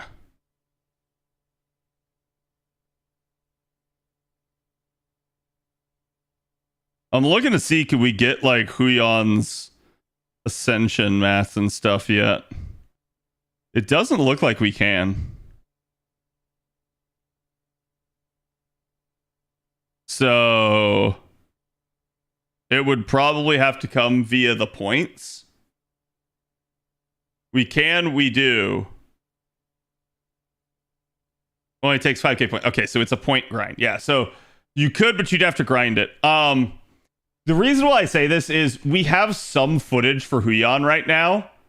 If one of you guys has actually ground this out and gotten like more ascensions and more of her skills, let me know so that you guys can record some proper footage for this, because I might delay the Huan video purely until we can get better footage for it. Like, we can do the analysis right now, but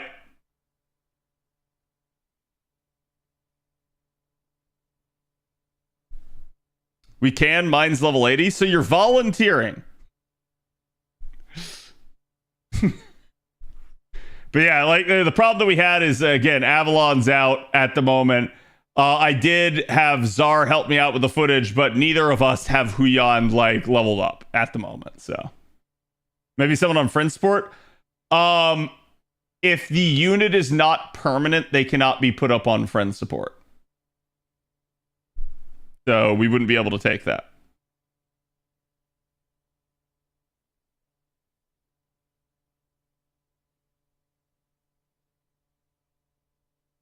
Yeah, it's a weird restriction that still exists from all the way back in the day. I kind of get it. I just personally, I think they should do away with the concept of temporary units. Just give the welfare to someone right as they start the event. Who gives a shit? Like, well, I need 5k points, but that's for the first unlock, right?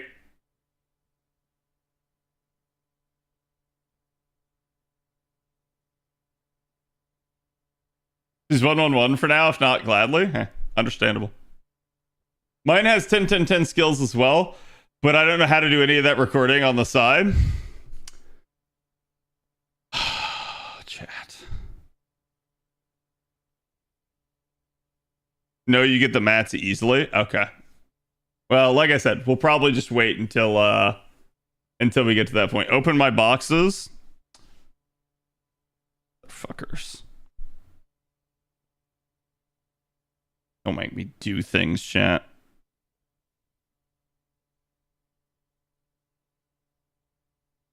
Okay, I got one.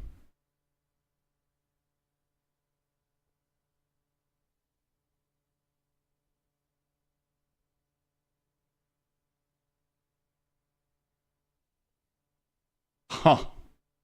Rare Penthart. This is the Spawn C, I believe. So, chat, this event has a rare spawn mechanic. I'm gonna be real with you guys. I don't remember the last time we had it. If I had to guess, the answer to that is Summer 5. But I legitimately do not remember the last time we had a spawn mechanic. Or actually, no, it was Summer 6, I think. Oh, it's damage C? Okay, sweet.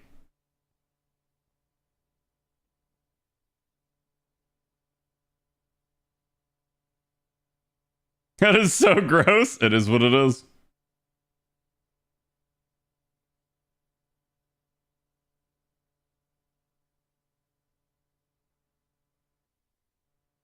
Oh, yeah. Hold on, chat.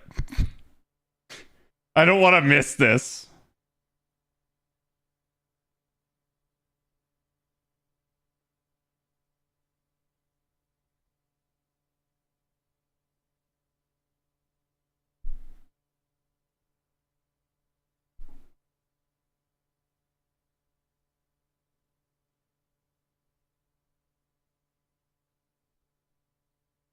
With excessive switch buffs? Oh, yeah. Like I said, a lot of people just don't realize how good Crane can be.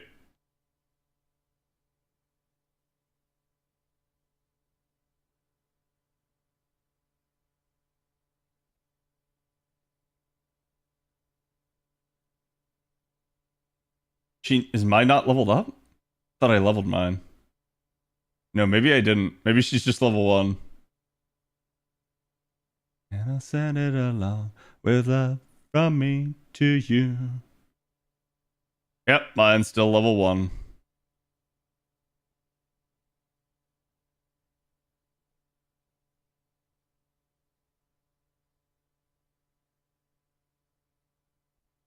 Oh, wait, no. No, wait, hold on, chat. It doesn't matter. I can't waste embers anymore. I can literally just like do this and it's not a problem. I'm so used to being like, oh man, I don't want to waste.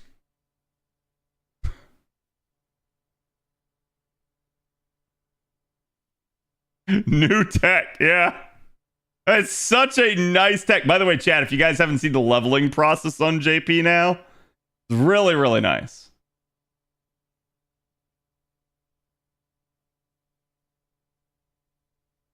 Force of habit's so strong. Oh, it definitely is.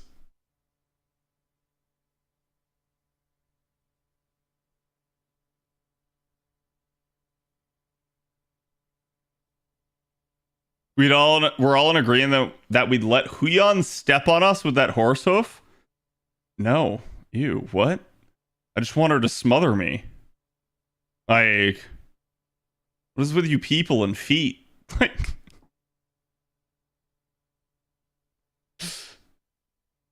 can she loop? She can.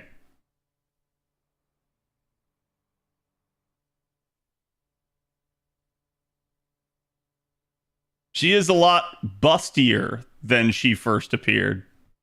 Though that makes sense if you've read the interview for what they said they were trying to get her to be.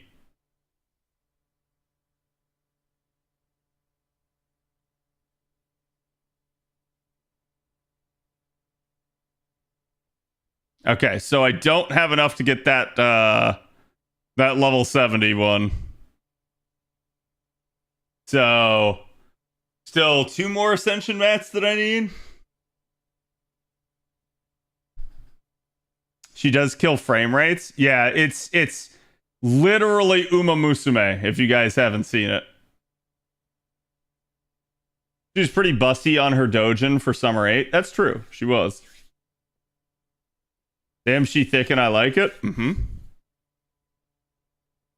So maybe I'll get to the point that I can record for her, but...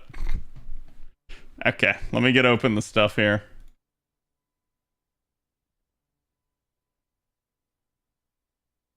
Shadow dancing.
Wait, why did Bob give me...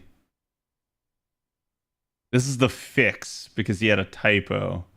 But I just realized that this is Sinnoriku's refund, and I don't really need Sinnoriku's refund. Because we already know that Sinnoriku, basically can do... Wait. Bob, what did you do? Oh, where did Bob go?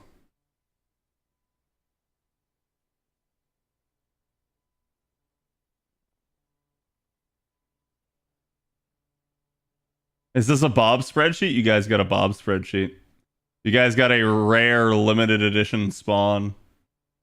So to be fair, chat, Bob was the first person that taught like Avalon how to calculate the number. Bob's just retired.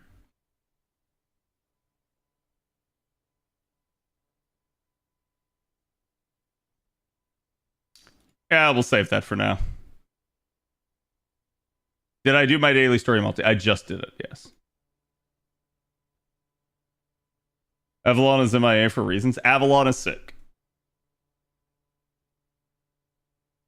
And how do I know this, chat? And like no memeing aside, how do I know this? Avalon didn't say anything to me today. Avalon is actually sick. Like, I'm kind of worried. Because I talk to Avalon every day, and this is like the first day in forever I have not talked to him.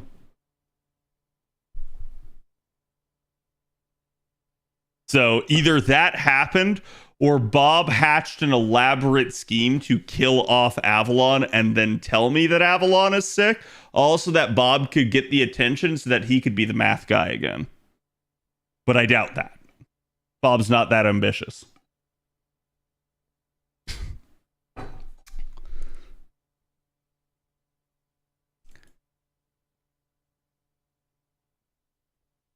Okay.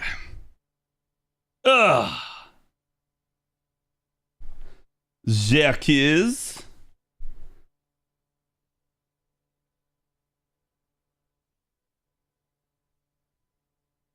Hoping he'll get better soon. I think he will be. He's probably just like got a cold or something.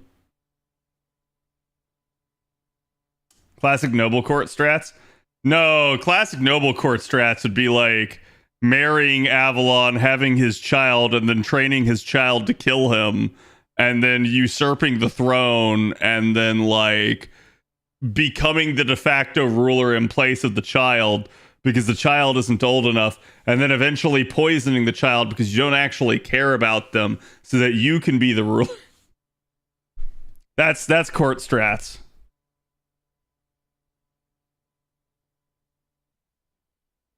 Featuring the story of Artoria, Nero, numerous Chinese like nobles, and so on.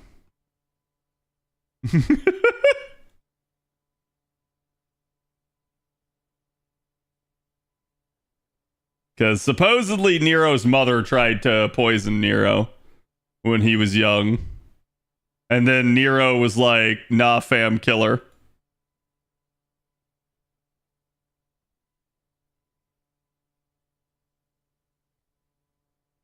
Okay, let's talk Huan Zhou. So guys, if you have not checked out our latest summer welfare, she is a thick one. And she is really nice in that regard.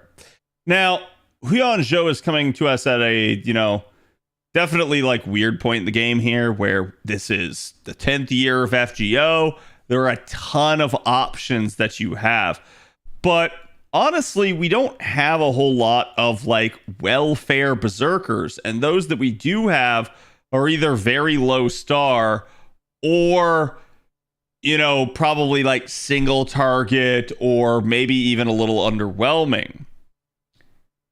Huan is a quick looping AoE berserker, and that is intriguing because naturally over the years we've had some really problematic quick looping berserkers, especially in the realm of Lancelot Berserker being kind of the first example where he comes out, kind of breaks the state of the game basically by the time Scotty enters, as he becomes the de facto like go-to damage dealer.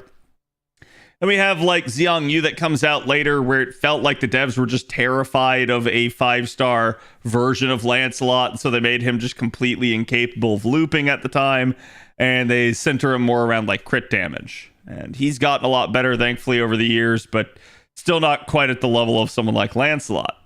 And then eventually we get Sin no Rikyu, who can be a Black Grail looper and somebody that just has pretty decent refund and charge. Now, Huan, just looking at her base stats, has pretty rudimentary stuff, but the reality here is 10k attack for a berserker is solid, especially considering this is a 4-star. 4-star units usually don't get to 10k, so every time they do, this is a good thing to see. She is man attribute. She has very low star absorption as expected and star generation. Nothing too crazy there. Her NP charge rate is actually 0.51. This is also not terrible. Her NP charge defense rate is 5%, and her death rate is abnormally high at 58%, so don't take her into a scenario where you could get death proc. Her alignment is Chaotic Summer. She is female gendered. She has animal characteristics servant, demonic, hominide, servant, humanoid, loved one, Mount Liang, servant, aka the normal servant, Seven Night Servant, Summer Mode Servant, Weak to Enema Elish, and Wild Beast. So she has quite a bit of traits there for her to go off of. She is that sort of standard post-Summer Scotty era double quick, double buster type of deck. And the hit counts on them are actually pretty solid. Everything is above average, with the only exception being the extra attack being just average. The weird part here is going to be the singular arts card, but I digress. Again, with a lot of these units, you usually want double quick and double buster because that synergizes extremely well with the supports that you'll probably be using. Now, moving on to her skills, she has Heavenly 4-star Summer A that allows her to ignore defense. This is a little bit of a unique niche for her. It will also increase her own attack for 3 turns by 30% and increase her own critical star absorption for 1 turn by 5,000%. That is ideal because usually with a Berserker, again, the star absorption rate is naturally low for that class. It's very difficult to soak stars on them. So having a 5,000% modifier, that is enough. She will be able to soak stars with that.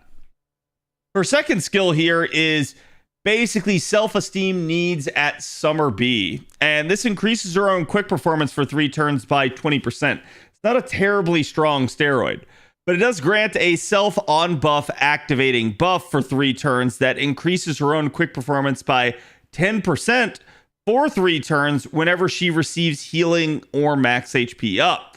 However, this, like Indra's healing ability, is exempt from the HP regeneration buff that, like Merlin, can provide. It's exempt from sources from craft essences and command codes. So basically, only from another servant and pretty much only from a mystic code. And it will also grant her evasion for 2 attacks, 3 turns. So she does have a little bit of hard survivability to help counter that only 10k HP.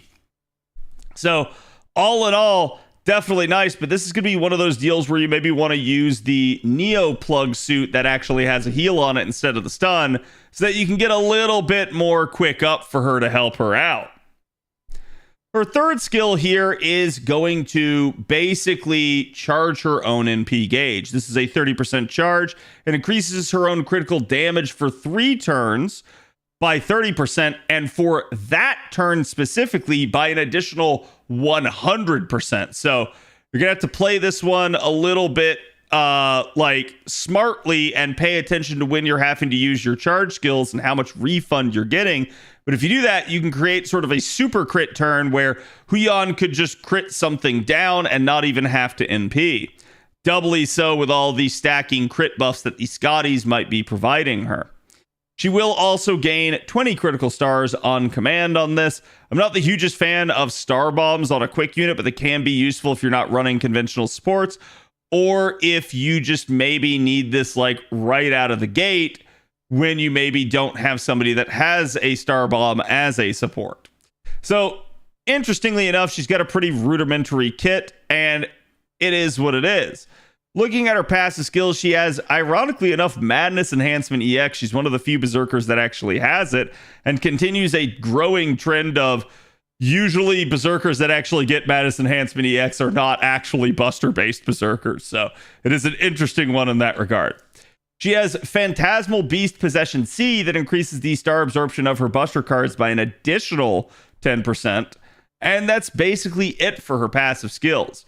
Her pen skills here, the big one's going to be mana loading. She's got that 30% charge, so starting out with mana loading has a lot of synergy.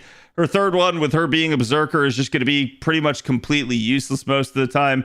Though, depending on her uses, we may be able to come up with things like uses for skill reloading, her special attack finesse improvement for the critical damage, and the extra attack finesse improvement for the extra attack performance. With regards to her Noble Phantasm, Huan has an 8-hit AoE Noble Phantasm. That's going to deal damage to all enemies, has a 30% chance to stun them, and then reduces their critical attack chance by 20% for 3 turns. From there, the overcharge effect is that it will deal super effective damage to lawful alignment enemies. There are definitely a ton of lawful alignment enemies in the game, so this is definitely a solid niche for her.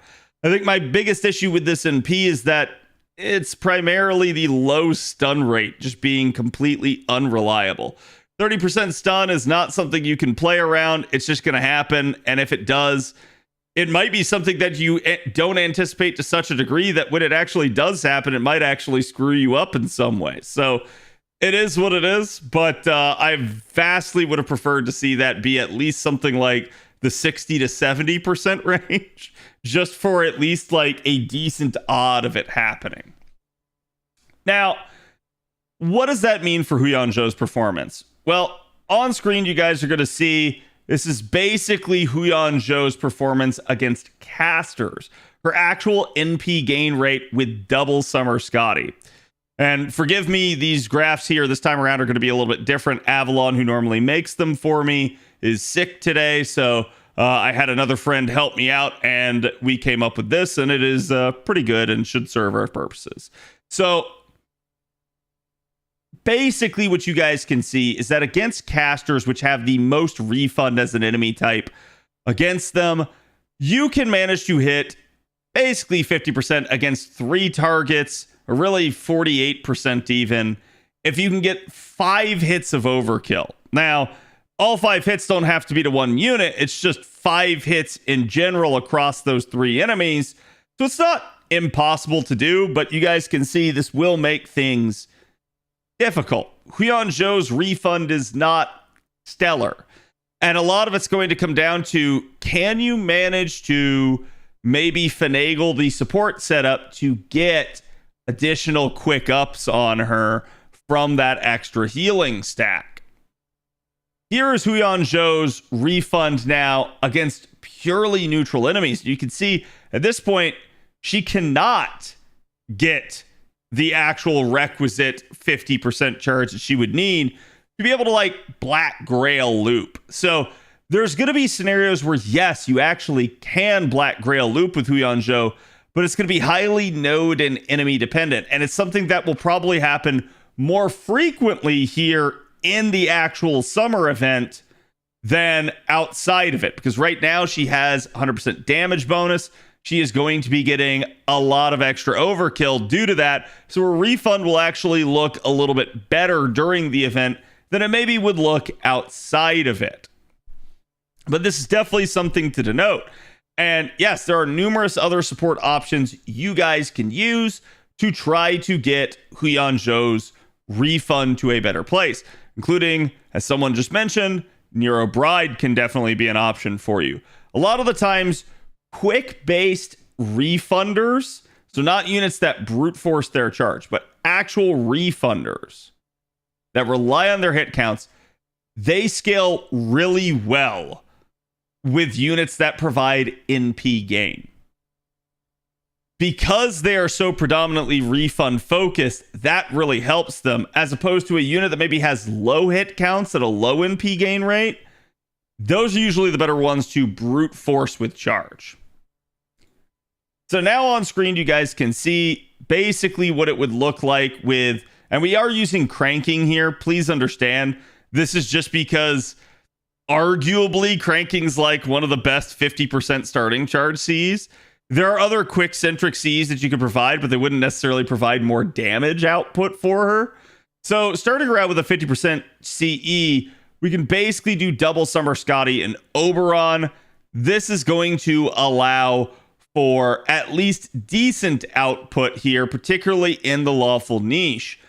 Keep in mind, this is not exactly going to be including things like the summer bonus and stuff like that. So you can see at NP5, though, is where the numbers should actually be for her. She is a welfare. You're going to be guaranteed to get all 5 copies, assuming you complete the event. Though, from everything I hear, this is a very long event this time around. Apparently, we have 25 chapters of story, but we'll see. Still the standard 3-week duration. So, basically, NP5 numbers are where you guys should be looking here. They're much more palatable. They are a lot better here than comparing it to something like NP1.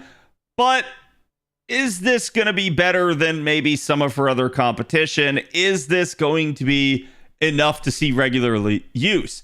The thing to keep in mind is with a welfare, they're free. So you don't really care. As long as you can utilize the unit effectively or you like the unit, a free unit is a gift and you shouldn't look it in the mouth. Now, down here, we can actually see Huan's one-shot damage. Basically, how much she can pump for one wave at NP5, also against the lawful niche, but this is utilizing Black Grail. We didn't really want to run the Black Grail numbers for her comparatively because, again, there's going to be times where, due to the node structure, it's not going to work because she's such a primarily refund-based unit. But you can see in the last one here, this is just her raw numbers with basically neutral, no other supports, nobody else helping her out. This is kind of where she ends up. So at MP5, she can end up at about 35k. And against lawful, you can see very, very good scaling in that regard. So that is why when we actually look at the one-shot numbers and we look at the 3-turn composition here, start to see a lot more firepower coming out of that lawful niche. Super effective. Is one hell of a drug. It literally just amplifies damage so strongly. Next up here, we have Senno basically being compared with a Black Grail, and you can see this is kind of one of the problems that Senno is going to have. Her performance is not terrible, but she's also a little bit conscious of refund and node structure. She can Black Grail loop against 3 enemy waves, but when you start getting to like 2 and singular enemy waves, it starts getting a lot more precarious for her. She does at least have charge in her kit, but this is going to be naturally a little bit of an issue for her. So basically at that point, we start to see that Huan actually compares quite favorably against Sen, unless you're having additional NP levels of Sen. And who knows, it may be time for Senno to finally get a buff and maybe kind of start matching some of the other high octane berserkers at this point. But let me know what you guys think about Huan Zhou. Do you like her design? Would you maybe have preferred her to be at least like gameplay wise a little bit different? Maybe a little bit more charge, less refund? Be curious to hear you guys' thoughts, and I will see you guys for the next one. Thank you guys for watching.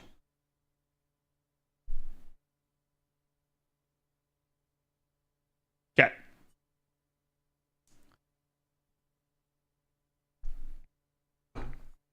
Her design? Oh yeah, dude. Like that design is just disgustingly good. Like disgustingly good. So thick. Yep. This to me is like I said, like I'm not joking when I say that like I think the unit I like the most is Huan. I like some of the other choices, but I think the unit I like the most is Huan. Why cranking in the Sen graph? I'm going to have to get back with Bob and ask about that as to specifically why it says cranking down here and Black Grail here. I think this is just a typo. So it's one I didn't catch. I'll put the blame on me and not Bob for that, because Bob did ask me what I needed and I did not like mention this. So, and Persh, thank you for the 2 years. Appreciate it, my man. Sorry, I'm reacting to that an hour late, but this outfit or her maid outfit?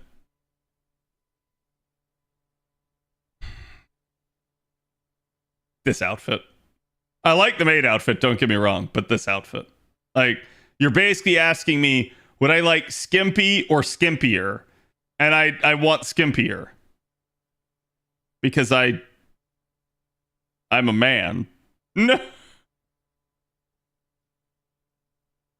People were really sleeping on her when she came up, but glad she's getting more praise. Yeah, like I said, I think a lot of people just saw this design and they're like, I don't know, man. Like, I don't need this. This doesn't even look that good. Meanwhile, I saw this and I was like,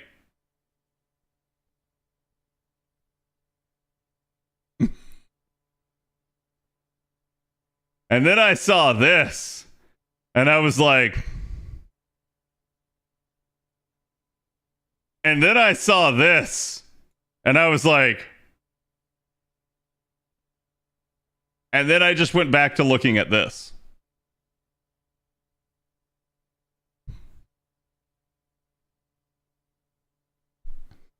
And that's all it needed.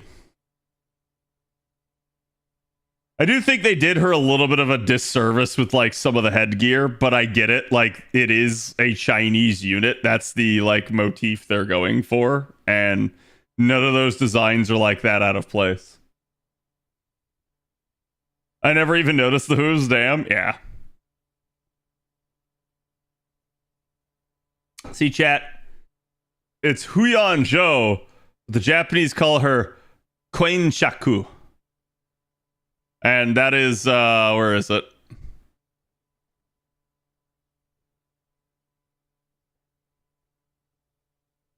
I think if you zoom in, it says Koin Shaku there. I don't know if this is high enough fidelity. Yeah, I think it says Koin Shaku there. Enhance, yes.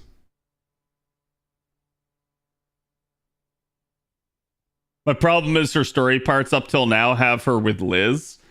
I actually really like her personality as a character. Like dead serious.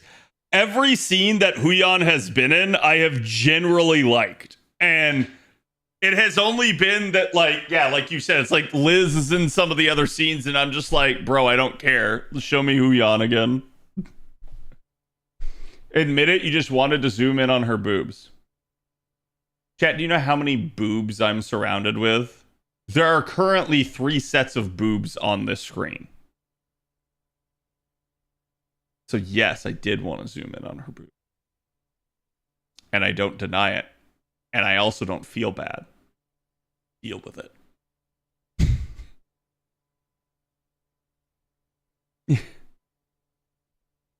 And I didn't even include my own set of boobs. Her secret love letter for Protag was cute. Yeah. I really like the character. I wish that she got like maybe a little bit more like focus. So that's kind of where like I'm happy that she's getting that maybe here, right? As the welfare unit.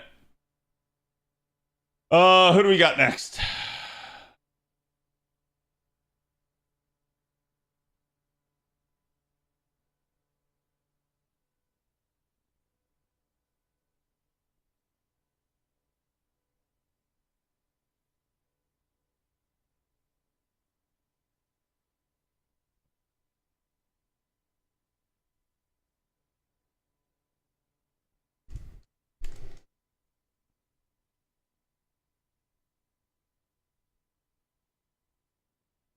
Wait, sorry, hold on, chat.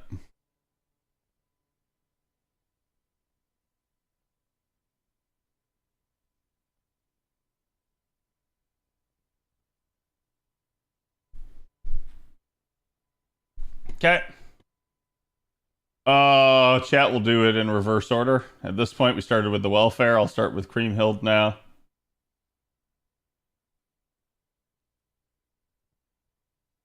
Kriemhild's pretty straightforward.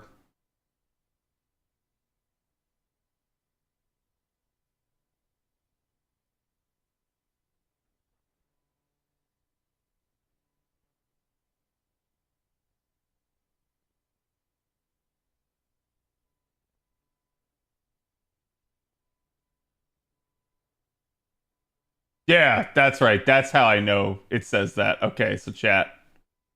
Behold.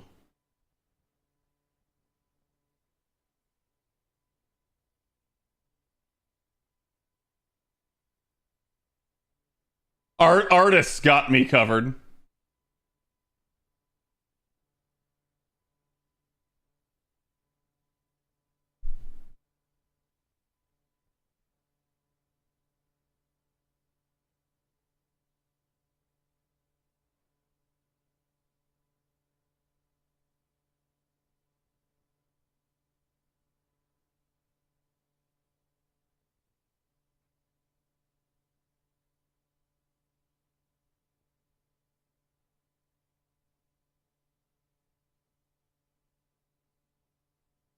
Did I get everything for her?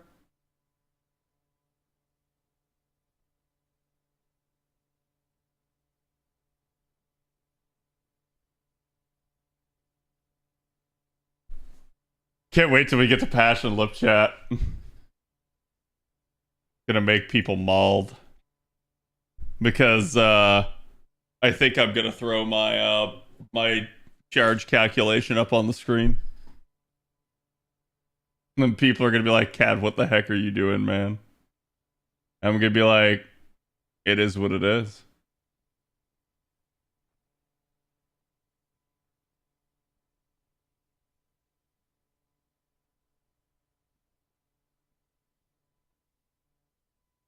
Which Kriemhild outfit is best?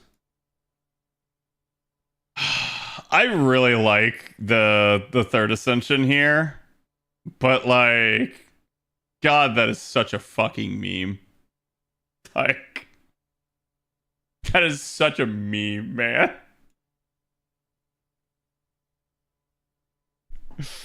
Yeah, I mean, even the first ascension's nice. It really is. Like, I actually like seeing Kriemhild in like a blue color. I feel like it fits her better than her normal black and gray palette. Because she's got very pale colors, so like a dark blue feels like it fits her really well. I guess I'll just leave it on that ascension, just so that chat can see it.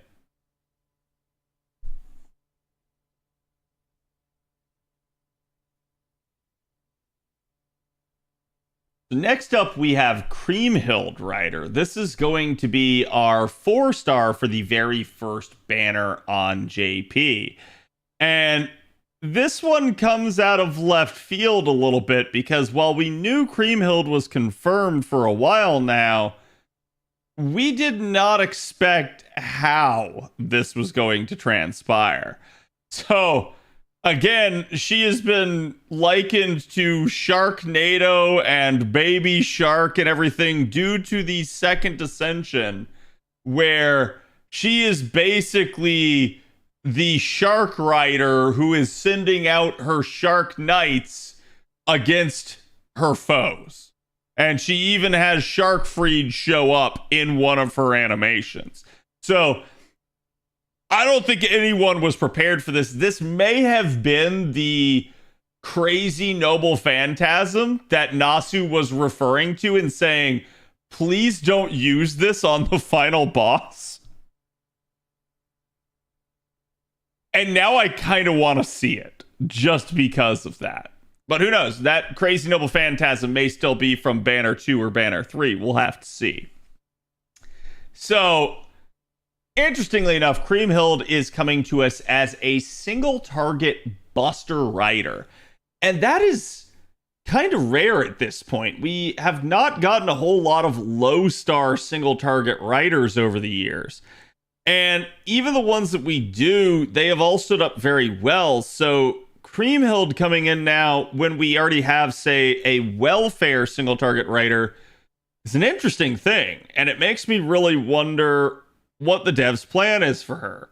So let's kind of see. Let's go through her kit. Let's talk about her.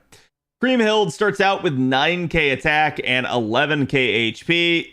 Not bad in either of those stats. Maybe you'll want to see the HP bump up a little bit, but it is what it is. She is Earth attribute. She has 204 star absorption, which is because she is a rider, so she just has the naturally highest in the game, but she's even above her own class average in that regard.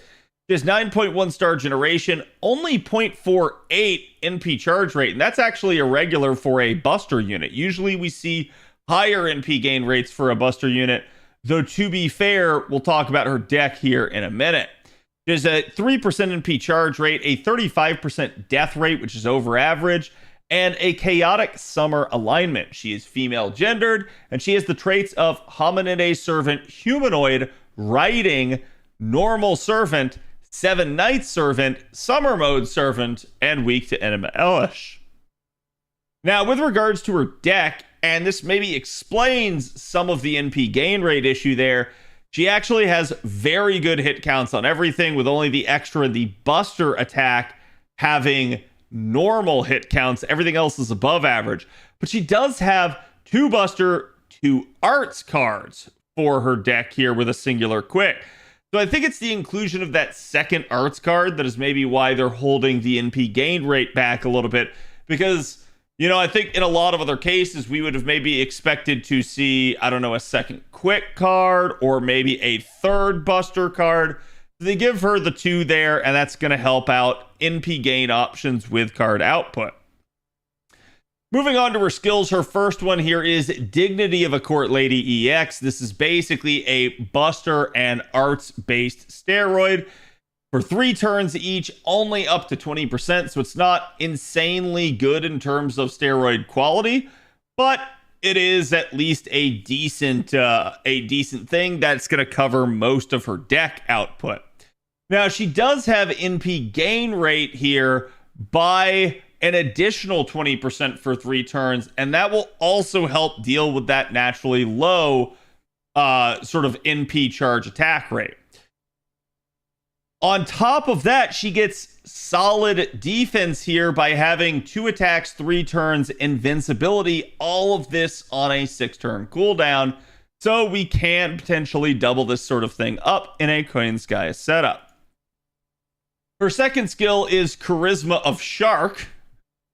And this one's going to increase the party's attack for 3 turns, increases the critical damage of allies with chaotic alignment for 3 turns, and gains critical stars every turn for 3 turns on top of just an upfront star bomb. So the attack up can go up to 20%. The chaotic crit damage is 50%, and that would include herself since she herself is chaotically aligned. Also, 15 stars per turn and 15 stars up front. So definitely a nice, just sort of all-rounder type of skill there. And then we get to her third skill, which is a skill that you can use to remove all enemies' buffs. And that is definitely nice. It's not just a single target removal, and it is everything. So as long as the buff does not have the white border around it, making it a fight-specific gimmick, this can remove the buff, which is really, really good in certain circumstances. This is good for removing defensive things that could stop you from dealing damage, or even restorative things like guts that might prevent you from outright killing. So this could be really, really useful to you, as well as, maybe getting rid of pesky stuff like Invuln Pierce that might otherwise get in the way. From here, we get to charge her own gauge by 30%, and this is on a 6-turn cooldown, so again, you can double this up with Koinskaya. We can also increase the NP damage of allies with chaotic alignment for 3 turns. That is also useful for her, so boom, there you go. This is another steroid on top of the steroid coming off her first skill and second skill. So you can see she basically has all 3 types of buffs. She has NP damage buff, an attack buff, and a card type buff. So this will provide very synergistic damage boosts for her, but the biggest one is actually going to be that chaotic NP damage that someone like Oberon could boost, giving her a little bit of extra firepower. For her passive skills, she has Magic Resistance B for some additional debuff resistance, and Writing EX in order to give her additional quick performance to that 5-hit quick card that she does have. So even though she only has the 1 quick card, that quick card performance should actually be quite nice. From there, with regards to her pin skills, mana loading, again, going to be the recommendation. This is a buster unit with 30% charge. It's almost a requirement if you want to try to 3-turn with the unit. But even if you're not, just having that synergy there with the 30% means that you might be able to start out with a 50% CE and just kind of have her go under her own power without charge from a support. So it's really a good thing to have for multiple situations. With regards to her third skill, is anti-saber attack damage aptitude.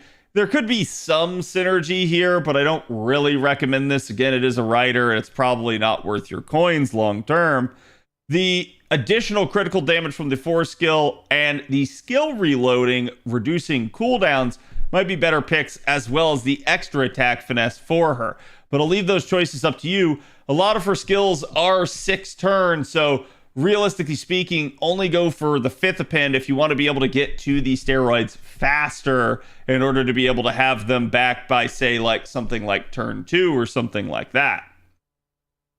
Now, with regards to Sharkhild's Noble Phantasm, we have a whole litany of debuffs. It is a 12-hit single target buster NP that reduces enemy debuff resistance by 10%, enemy attack chance by 10%, enemy defense by 10%, quick arts and buster resistance by 10%, critical damage by 10%, critical attack chance by 10%, and still inflicts poison, curse, and burn for 200 damage for 3 turns to the enemy, as well as gaining her 5 crit stars.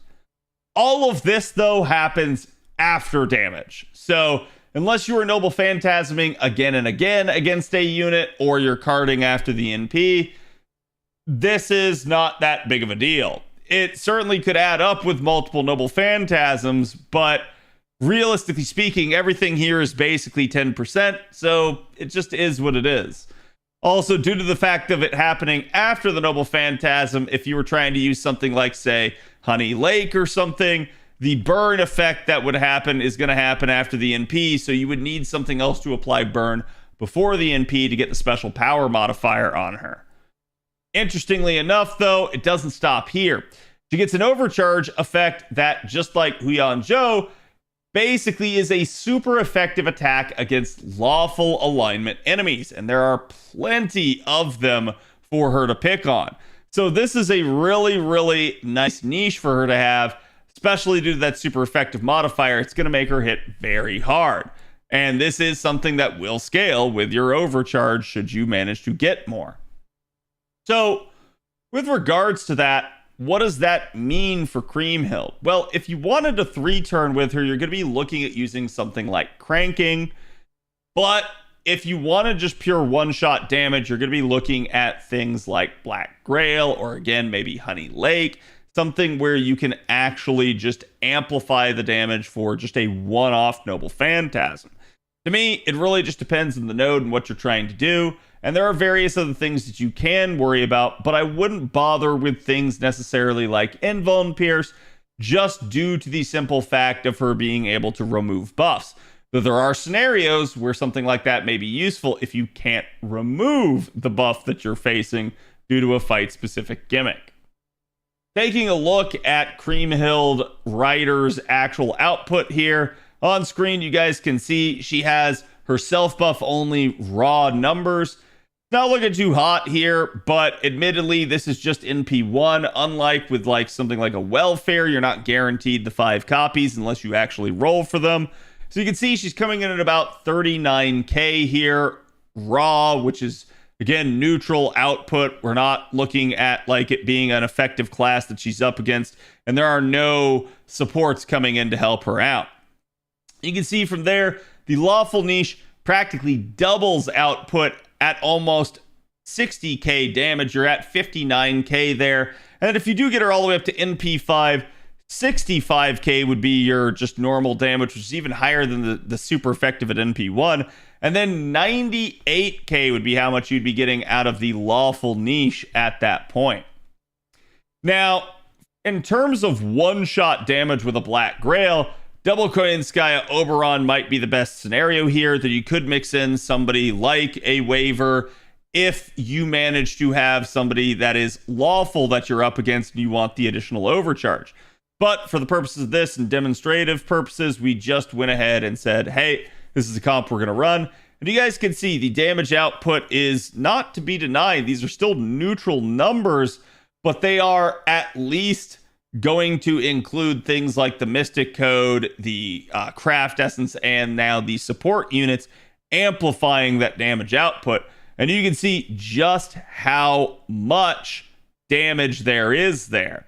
Now, not too prevalent for a lot of single target units, but if you did manage to get them into a 3-turn scenario, how good could you do something like that? Well, in Kriemhild's case, basically, Double Koyanskaya Oberon with a level 100 cranking, and probably your mana loading is going to be the solution here. That would allow her to 3-turn. And you can see NP1 on wave 1 and wave 2, damage output not looking too hot. By wave 3, we get a pretty absurd spike, and this is due to the synergy of all the NP damage ups from not only your Mystic Code, your Craft Essence that we're using, and Oberon himself, but also from Kriemhild herself having an additional 30% in her kit. So that's why you get such a big damage spike there for Wave 3. With regards to Lawful Niche, again, this is super effective. So these numbers basically are just going to increase by a good 50% here now. As you can see, Wave 1 and Wave 2 are looking at about 149k and 522k by Wave 3. And then at MP5, these numbers just scale up even more. And in the Lawful Niche, you have the capability of potentially hitting up to 1 million neutral damage there. Pretty absurd numbers. Pretty nice for her. So the question is, do I need Kriemhild? And some of you may say yes, just due to her design. But how does she stack up against a Welfare? Somebody that is very similar to her. Somebody that is a single target Buster Rider with 30% charge. And that's Cinderella. So Cinderella can also do a whole lot here. She is guaranteed in P5. And you can see basically neutral numbers. She does have the Wild Beast niche. She's at about 54k and 82k respectively. And then one-shot damage 592 versus 674 for Wild Beast. And then in a 3-turn, we're looking at maybe better numbers than Kriemhild on waves 1 and 2, but only 552k by wave 3, which comparison is a pretty similar deal here for her in her Lawful Niche at NP1. But if we have NP5, basically pound for pound here, Kriemhild will win. And that's where this starts to get interesting, is how many copies of Kriemhild do you want to roll? In order for her to be kind of either on par, maybe a little bit better than Cinderella, you're looking at an NP3 or an NP4 probably. So that's where this sort of thing would matter. But ultimately, end of the day, if you like Kriemhild, just go ahead and get her and use her. Again, the design is absolutely fantastic, and there are many great Ascension forms for her just in general. So let me know which Ascension form you guys think is best for her. And will you see yourself using her? Is she your go-to single target rider from now on? Or are you maybe just going to work her in at times because you really like her? I'd be curious to hear you guys' thoughts. Let me know in the comments below. And don't forget to like and subscribe for more unit analysis videos. And I'll see you guys for the next one. Later.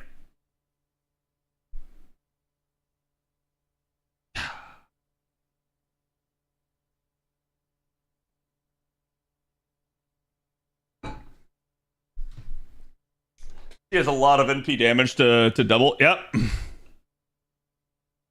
That third wave damage is crazy. It is. Congrats on another one done. Yep. I feel bad for Okayist.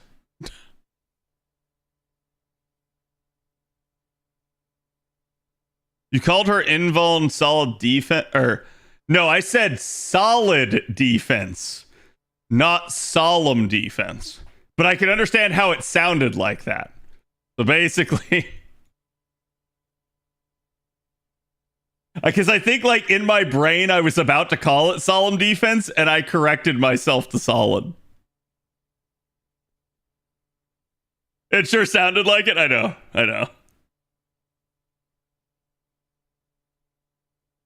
Are the numbers you show the average or the minimum damage? I believe those numbers calculated by Bob are probably average, but I can ask him.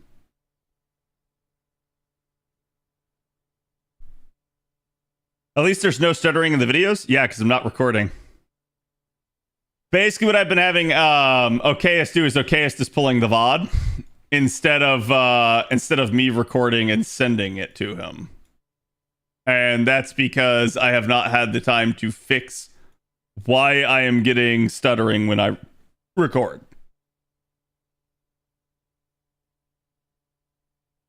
They gave her a tongue piercing, Lord have mercy. Wait, for what?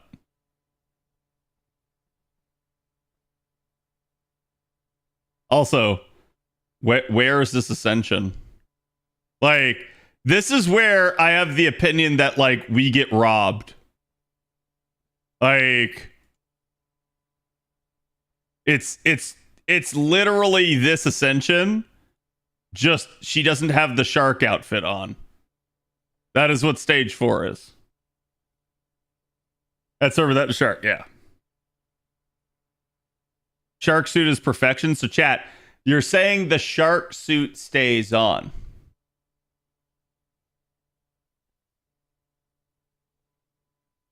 Is turn 3 NP5 with lawful supposed to be the same number with cranking and black grail on the graph?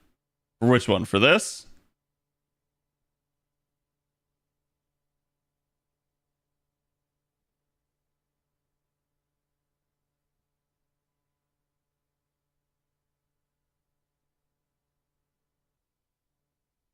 Wait, which one are you saying is the same?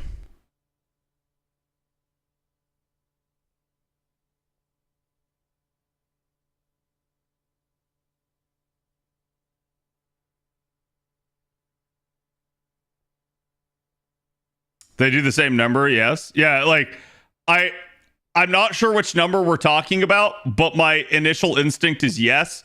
FGO has some really weird shit like that, and it does happen frequently. And the reason why is because it's just the way the damage is calculated, it ends up being the same amount of steroids. So you're asking if this and this should be the same.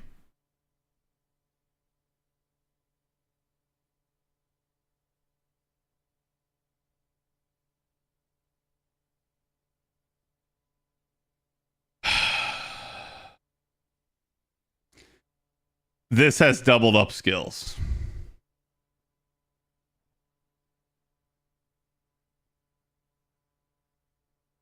So you are getting an additional 20% here. You are getting an additional 20% here.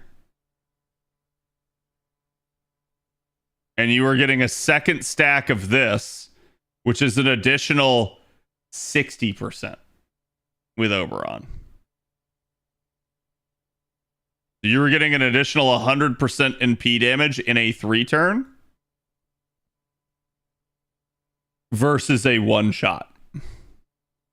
So a 1-shot with Black Grail is equal to a 3 turn with cranking and stacked up buffs, because this has 100% more modifiers than this does. And I know, like, that sounds absurd, but yes. It's just the way it is. Like, some of that stuff happens and it's really hilarious when you see it. And like, why is it the exact same number? That's why. It basically equates out to the same steroids.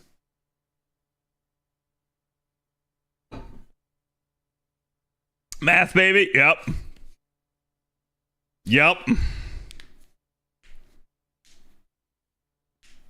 But yeah, it's whenever I see stuff like that too, I always think it's weird. But I've learned after seeing it so many times over the years to just not question it. She has enough NP damage in her kit that doubling up her buffs equates to Black Grail. Yeah, so that's partially why you guys are seeing such insane spikes for wave 3, right? Like, why is the number jumping by that much? Well, we already know there's things like Oberon, but you guys got to understand, Kriemhild Rider is an exceptional Koyanskaya unit. Why? Because every single skill can be doubled up, and every single skill has a steroid. So there is, like I said, an additional 100% worth of steroids baked into this. It's just good. Also, pin 5 means she can increase her wave 2 damage as well. Yes. Yeah. So it's like, you're going to get back to this faster, and you're going to get back to this faster. You could get back to this faster, but you don't want to get back to this faster because of the charge skill. This needs to happen on turn 3 instead of on turn 2. And if you want to know why, trust me, bro. It's something like, feel free to look into it yourself, but you'll notice as you start working out the charge that it's like there's no like good way to do it, and it has to happen on turn 3. Yeah.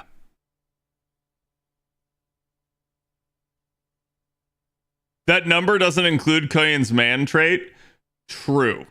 It does not. That is something that Avalon usually works in, and Bob just didn't bother. And I don't blame Bob, because I'm not going to say like Avalon does it wrong. Avalon's just providing you guys with more info. But let's be real. You just know that if you're using Koyanskaya and the enemy is man, that you're getting extra damage. So it's just kind of like, duh, right? Like, you don't, to a degree, if Avalon didn't do it, or Avalon said he wanted to stop adding it, I wouldn't make him. I would just say like, of course, yeah, that's fine. It's like, it's there or it's not.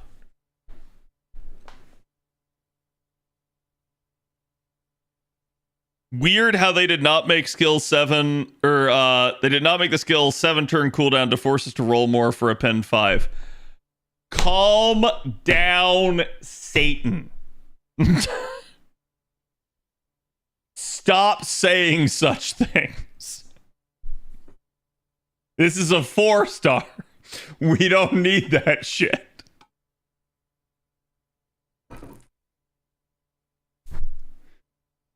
Kriemhild is strong, like how Altera is so strong. So many buffs to double up. Yes, yeah, she's absolutely like... I was surprised at how strong she was, and that does like help my desire to roll for her. But admittedly, chat, like, let's be honest, if you have Cinderella, you have a really similar unit, and this functions perfectly fine for most of your needs. So like, it's the epitome of Kriemhild is not a gotta roll, but I like it. I think it's like she's a good upgrade. So it's like, if you want to justify it by saying that she's stronger, then yes, you absolutely can. But you don't have sharks. True. Don't have sharks.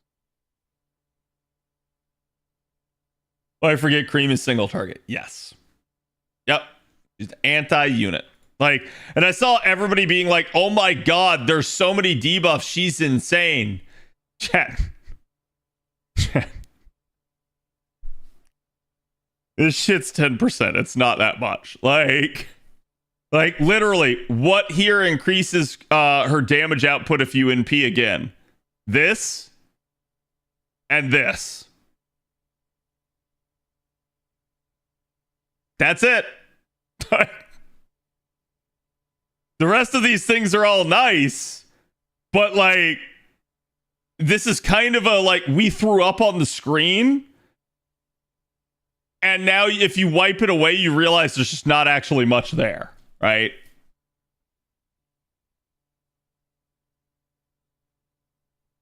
You had to be doing Olga fights for you to really see something like that. Yeah. At least it's better than shooting debuff. That's been a hot second since I looked at shooting.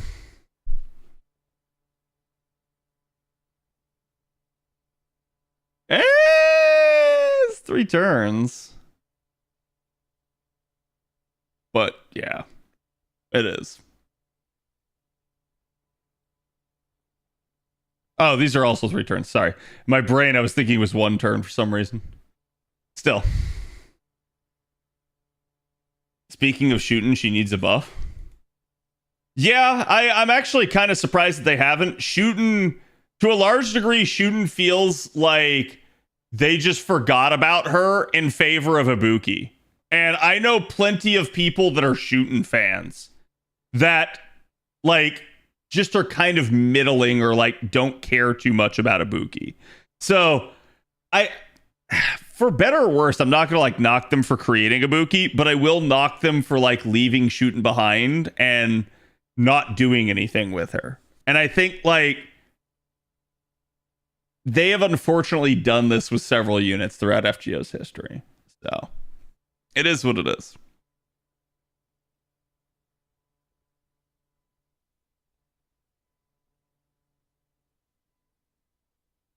Okay, chat. It's plip time.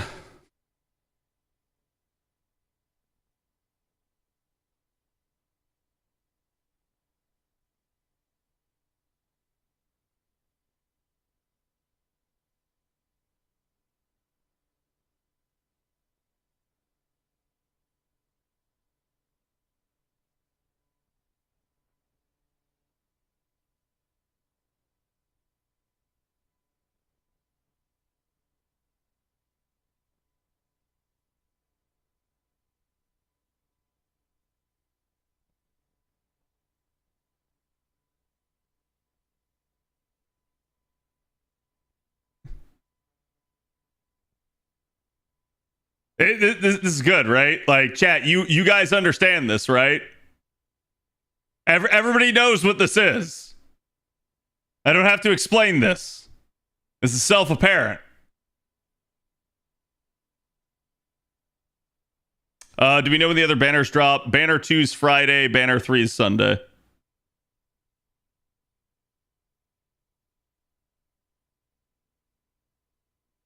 The 20% from a pin too? Yeah, this is not necessary.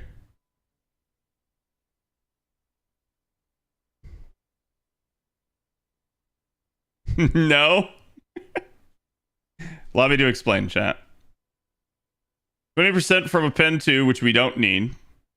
50% from Passion Lip. 50% from Oberon. We refund 20%, but because we used Oberon's 50%, you also don't get that. Then we have 50% from Koyanskaya 1, 50% from Koyanskaya 2. Then we end up in turn 3, and we have 50% from getting Passion Lip's charge back, but we have 40% as well from her refund, and then the missing 20% from Oberon.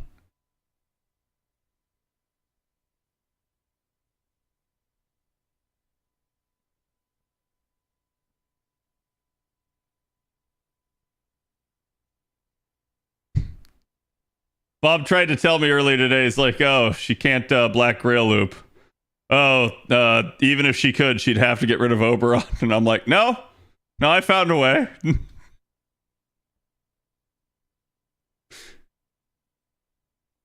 Black box is blocking? Blocking what? Black box is not blocking anything. I mean, like it's blocking that, but this black box is because I'm recording. That's why this is here.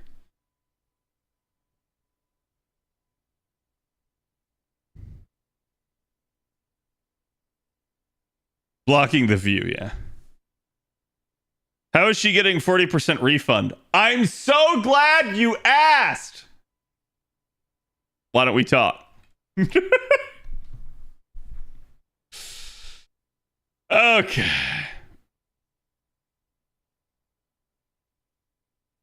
But in order to use both Koyans on turn 2, you need to swap out Oberon. No, you swap out one Koyan for the other. That's right. I'm legitimately degenerate. Wait, never mind. I see. Yes. Chat's realizing you have to be a little insane sometimes to figure these out. That's why I do my T chart. It's why I do my solve for 300.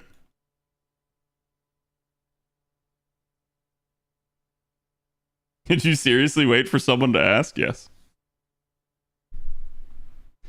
Will you just click for me that she's another Buster Black Grail Looper? Correct. Welcome. You're getting there, chat. Okay. Let's go ahead and let's start Passion Lip. So, we have Passion Lip. And this was an interesting one. Obviously, we had known about Passion Lip for a while now. She's a unit that appears in Summer 9. And a lot of people were like, man, why didn't we get her like as the welfare there or as like an additional unit? And like, what took them so long to do it? And we actually got a little bit of answers from the Nasu and Takeuchi interview, which, by the way, I have a transcription and analysis of. Feel free to go watch that, though the Nasu and Takeuchi part is very long. But basically, we found out that a lot of this was due to like Nasu had been saying it was Takeuchi, but we actually find out that a lot of it is like Takeuchi instead just trying to protect FGO, and him saying like, hey, if we release Passion Lip in a bikini, that is going to impact the game and we're going to get censored, basically. So turned out that it was just Nasu wanting something really bad and Takeuchi was just trying to be the voice of reason.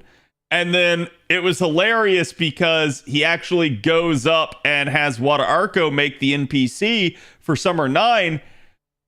And then he shows that to Takeuchi. And then Takeuchi goes, Lip can have a swimsuit. Like immediately. As him first seeing it, he just immediately 180'd and said, all right, we can do it. And he basically described it as Wada Arco did such a good job and she showcased how they could do it without having to like ruin the game's rating, basically. So kind of hilarious that they managed to 180 on this. But yes, we got Passion Lip for our 5-star. And I think like the 5-star classification was maybe a little unexpected. But to me, more unexpected now is the fact that she comes to us as a saber. I did not expect that at all. That would have been one of the last classes I would have picked or thought of it would have been for her. So Passion Lip is a single target 5-star Buster Saber. And again, if you had that on your checklist at the beginning of the year, man, you must be prophetic at that point because I didn't have that. Like Passion Lip was on my list of predictions, but I did not have her even remotely close to something like that. So how does Passion Lip stack up against a frankly really stacked class? And how good is her performance and do you need her? Well, if you're a fan of Passion Lip already, the answer is just going to be yes. But what about you people that are maybe more on the fence? Let's go ahead, let's break her down, and let's talk about her. So you guys can see she actually starts out with about 11.7k attack. This is nothing particularly bad, nothing particularly good. It's just kind of middle of the road for a 5-star a little bit, maybe even on the lower end a little bit. Her HP value, though, is understandably thick. It is 14k. She is Earth attribute, has 100-star absorption, which is just dead even for a saber. 9.9-star generation, 0.55 NP charge attack, which is surprising potentially due to the fact that she is a gorilla unit. You'll find out what I mean in a second. That's not an insult. You'll see. She's an NP charge defense unit with 3%, and she has a death rate of 28%, which is just slightly over the average. She has alignment as lawful balanced, which is at least somewhat unique there, and that is a good one. She is gender female and has the basic traits divinity, goddess servant, hominid servant, humanoid, immune to pigify, mechanical, Sakura series, normal servant, 7 night servant, summer mode servant, and weak to Inima Elish. She ends up having a deck that is, as we like to call it, a gorilla deck. That is to say, it's an Oonga Boonga triple buster deck. It is see red, press red. So she only has the single arts card and only has the single quick card. So she has to do a lot with those cards potentially. That's why the NP gain rate only being 0.55 is a little bit surprising. Normally for a unit like this, we might see something like 0.8 or higher. But if we look at the hit counts, we get a little bit of the explanation because the hit counts here are all above average, with the exception being the extra attack. Now, moving on to Lip skills here, we get to her first skill, and this one is sneakily good. So it is, ironically enough, called Breast Pouch, but if you're familiar with Lip, you should know these names should not surprise you in the slightest. This is a taunt skill that basically will taunt all enemies to herself for 3 turns. It will also grant herself a buff on defense for 5 times over 3 turns that increases her own attack by 10% for 3 turns. So for the next 5 times over 3 turns, whenever she is hit, she will increase her own attack for 3 turns. This is really good for amplifying her damage output. On top of that, utilizing this skill will also absorb damage to restore HP for 1 turn. To understand this, Lip will convert any source of damage that is occurring to her and turn it into HP on the turn that you press this skill. And that is actually potentially really, really strong, depending on how you use her. So if you take her and put her into a challenge scenario, you can use this to effectively Uno reverse the enemy. It's like, oh, hey, you're going to try to kill me with this? Nah, instead I healed from it. So it is an interesting aspect. It kind of calls back to her alter ego form, and it is very strong when used correctly. Just be careful of death rate with her in that regard, because that will not get stopped. Now, on top of this, also when she is hit, she will charge the party's NP gauge by 20%, except for herself. So this means you actually want Lip to get hit a ton. Lip kind of pulls from her alter ego form and continues that path as being a tank. She actually gets the capability to basically sit here, buff her own damage, heal from it if the enemy hits her, and charge the rest of the party, which means that she does have some potential use for getting another unit online besides herself.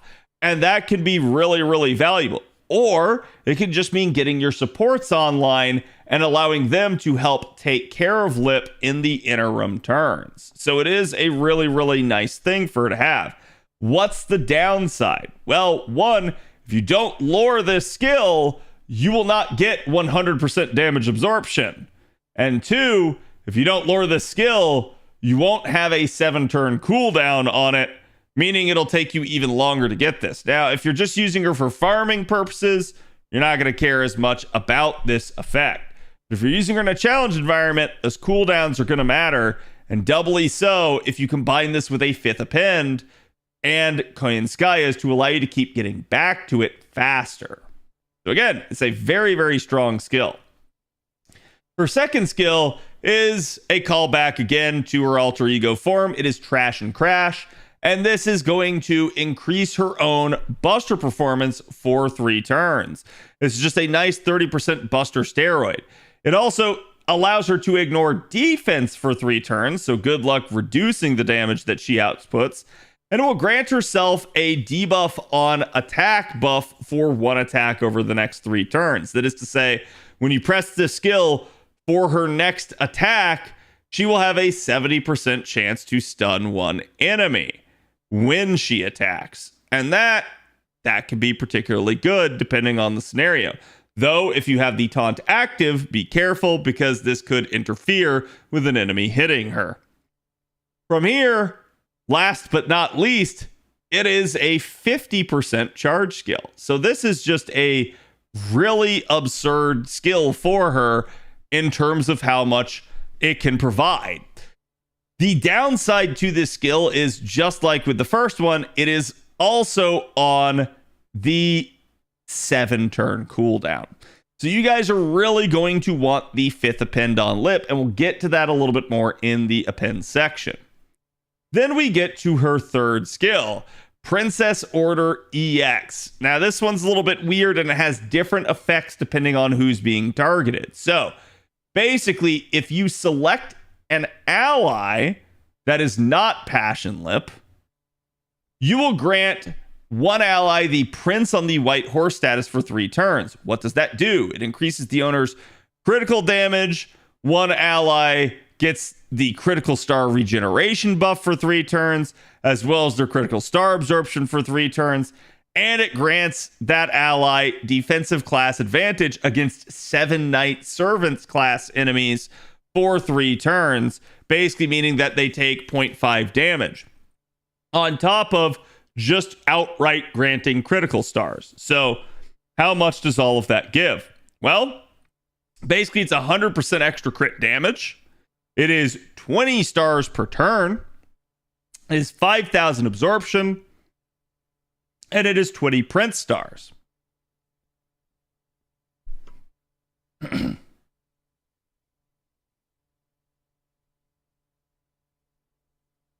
Sorry. So what this means is that this is basically a super buff that's going to allow that unit to pop off. But that's not all, because Lip can also target herself with this skill instead. And when she does, it grants the Brave Princess status for 3 turns, which increases her NP damage, charges her NP gauge every turn for 3 turns, grants herself a gut status for 1 time 3 turns, and then grants self debuff immunity for 1 time 3 turns, and then increases her own instant kill resistance for 3 turns. So remember what we talked about, instant kill would pass that first skill, but not if you can't be instant killed. So with regards to the scaling on this, the NP damage up is 30%. The regen of the Noble Phantasm gauge is 20%. And the instant kill resistance goes all the way up to 100%. Now, this skill, though, peculiarly enough, is on a 6-turn cooldown. And the reason that matters, I'll talk about in a bit. But that is interesting that this specific skill is not on the same cooldown as the other 2, especially given how much it does. Taking a look at Lip's passive skills here, she gets Magic Resistance B for some debuff resistance, Independent Action C for some additional crit damage, Presence Concealment C, which is hilarious to me that she can conceal her presence, but it is what it is. Critical Star Generation rate by 6%. Goddess Essence C, that is increasing her own damage by a flat 200 amount, as well as debuff resistance additionally by 20%. So Lip is going to be a very hard unit to debuff, even without her actual debuff immunity on. High Servant, which just has no effect, and Gymnast Ballet D, that gives her 2 critical stars every turn, as well as critical damage getting further increased by additional 10%. So she has a laundry list of passive skills, and they're all pretty decent. Now, with regard to her pins, there may be the idea that, like, hey, we could do something with mana loading. We could really manage to, like, get a little bit of charge here. I'm going to tell you flat out, the first and foremost thing you should go for on Lip is the 5th append. And the reason why is that 7-turn cooldown on both the first and the second skills. But also the 6-turn cooldown on the third skill. Getting this in effect on the third skill means that you can lower that skill to a 5-turn cooldown. Now, with the first 2 skills coming 6-turn cooldowns, means that Koyanskaya could potentially double them up. The first skill, maybe not that big of a deal unless you're in a challenge environment, but the second skill is your charge. So you need it for that if you want to double up the charge. But the third skill, being on a 6-turn cooldown, now coming down to 5, means you can get that skill back as fast as the second turn. And why would that matter? Well, because that skill not only has 30% NP damage on it, but it also has 20% regen, which means basically by getting it back again on turn 2, by turn 3, we can have 40% charge because you can double stack this now. So that helps out significantly depending on what you're trying to do. Taking a look at Lip's Noble Phantasm, it is a Buster single target Noble Phantasm of 7 hits, and it removes one enemy's buffs activating first. So this is just strong. This is just going to outright basically strip an enemy of all of their stuff unless it is unremovable due to a fight-specific gimmick or they have buff removal resistance. From there, it will deal damage to one enemy, and it will deal super effective damage against super large enemies. It also has a 60% chance to instant kill them. Now, death rates are what they are. Understand that There are some interesting things to go into the calculation, including what the enemy type is, as well as its rarity. So don't assume that this means that she's always going to death proc stuff, but there are scenarios where you could secure a death proc. It just depends. Now, her damage scales normally as single target, but she also has an overcharge effect that increases her own burst performance before damage goes out, activating first. Unfortunately, the overcharge is only 10%, so it's maybe not like as strong as some people would hope. But due to the fact that this can be scaled up, this is a nice thing, so it is interesting that they gave it to her. Now, I talked about being able to double up the third skill and getting 40% charge. Why would that matter? Well, not to make your brain hurt here, but basically that's actually the difference in allowing her to Black Grail loop or not. Thing is, you got to do some really unconventional stuff if you want to 3-turn with her, and she is a single target, so how often you need to 3-turn with a single target? Probably not super often, but it is what it is. You would have to probably start out in the front wave with Oberon and a Kriemhild, and you'd have to use Oberon's charge turn 1, ironically enough. And then from there, you would also want to work in double Kriemhild charge skills on turn 2, since you would have lost anyways the 20% coming off the back end of turn 1. But then by turn 3, you'd have Passion Lips charge skill back a second time, and you would have 40% from her double stack of the third skill. So from there, you only need the missing Oberon 20%, and that actually manages to make a 3-turn sequence work with Black Grail. So it's really weird, but yes, this is why something like that might matter. So with regards to Passion Lip's damage output, Passion Lip has, at least raw at NP1, only about 44.9k here. That's not super strong compared to someone like, say, Musashi that's running around at like 70k raw, but this is still pretty darn decent. And against super large enemies where she's super effective, this is 67k now. She's getting a lot more firepower. At NP2 even, the damage does begin to really jump up, so choice is yours as to whether or not to go for this. Now, with regards to her in a one-shot damage composition, how much single target burst can we get her to do?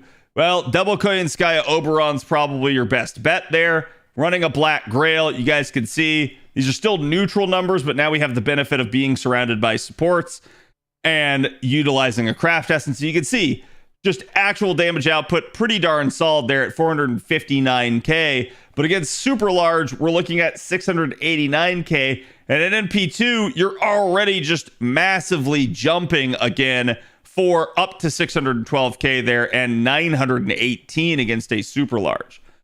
But if you're in that odd scenario where you're like, hey, maybe I just need to 3-turn against like this boss with break bars, or I maybe need to be able to just kind of keep hitting this same enemy over and over and over again, this is where we've prepared for you guys the Black Grail scenario. This does require the 5th append, remember, but to be honest, like I said, you probably want it anyways over even something like mana loading.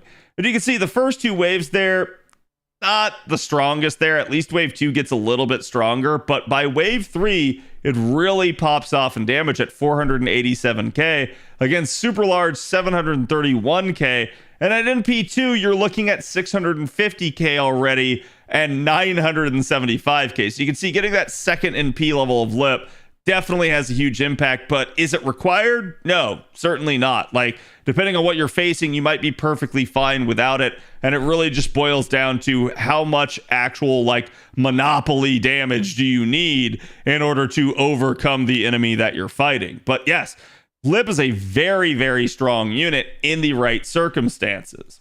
Now, how does that stack up against another Saber? Well, Musashi is something that we could have compared to, but Musashi doesn't really have charge, so you're looking at some maybe card RNG to really get to a lot of the similar stuff. So instead, we decided let's look at Medusa Saber, who is another single target with 50% charge. Now, Medusa Saber has about 41k raw and 68k against man attribute, which technically we didn't include here, though sometimes we have before. So there is something to be said about the fact that basically Medusa Saber already is just coming in under Lip's numbers. But what about one-shot damage with a proper comp? That'd be double Summer Scotty, Oberon, level 100 Black Grail, and a Neo Plug suit. She's coming in about 428k, almost 429k there. And then 700k, 707 against Man. Compared against Lip's 459k and 689k, you're actually ending up at a weird spot where basically against Man, Medusa's better. Against super large, Lip is better. But just raw, Lip is better. And that is an interesting thing to denote. Though there is something to be said about Medusa's sort of ability to stun units. So it is what it is. Maybe you find that you prefer Medusa's ability to kind of loop back. Maybe you prefer Lip's brute force way of handling this sort of thing. In an actual 3-turn environment, though, Medusa comes out quite a bit less. And that is definitely something to denote, that she's just not going to have the same amount of damage capacity. So do keep in mind, sorry about this here, this is a typo. It's not super large that Medusa's going up against this Man. This is just because we were running both sets side by side. But basically, you guys can see Lip will just kind of handedly win in a 3-turn environment, though, as we mentioned before, not a super common thing for our single targets to have to do. So, ultimately, I believe Lip stacks up as a very, very solid single target Saber. Is she someone you have to have? No, not necessarily, but she is strong enough to warrant you paying attention, especially due to some of the new unique stuff that she does that hasn't really been done in the game before. So, which Ascension of Summer Passion Lip do you guys feel like is the best? And again, will you be rolling for her, or will you be delaying for maybe one of the later banners? I'll be curious to hear you guys' thoughts, and I will see you guys for the next one. Don't forget, if you haven't already, make sure to like, comment, and subscribe. Really helps me out, really helps the channel out. Always appreciate the support, and I will see you guys for the next one.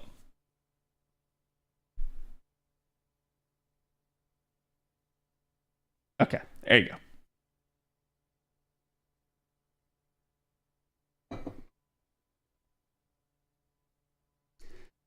I feel like A1 is best, but we got robbed of A4 again. Yeah, I think that's exactly why you get this. You get this turn to the side, and you get this turn to the side, and you don't actually get this as an Ascension. Because they knew. They knew if they gave you this as anything other than a final Ascension, that it was a big oof, right? Those are lethal weapons? They are.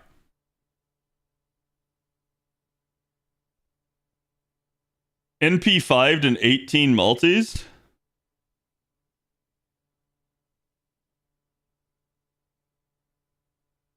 What, less than 600? Not bad. That's really good. Belmonte, thank you for the 23. How you doing today, bud? Azure Lane has it worse. Oh, I know they do. I think, like, let's be honest, chat. This is just the status quo at this current point in time. Everybody is like censoring everything. Everybody's trying to control everything. If you're a male and you have desires, you are shunned and like basically shamed by society at this point. And it's so tiresome.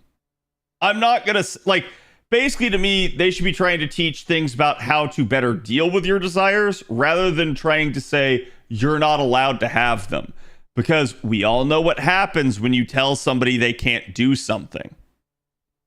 They do it. So like, I'm tired of it, and I wish they would just say like, look, it is what it is. Like, chat, you could go to the beach and see something like this. Maybe not this size, but you could go to the beach and see something like this. And it would not be crazy. Okay? So it's like, oh no, we can't see a girl in a bikini. Why? Are we puritanical?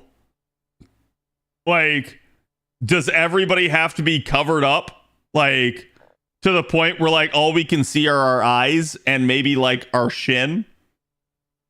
Like, I'm sorry, it is what it is. I don't mind the old school mentality of like women shouldn't show skin as much, and like basically it should be a special thing when they do. But I don't ascribe to the women can't show skin. That is just like an arbitrarily enforced rule that is just so tiresome to me.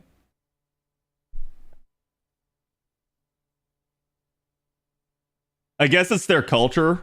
No, it's not.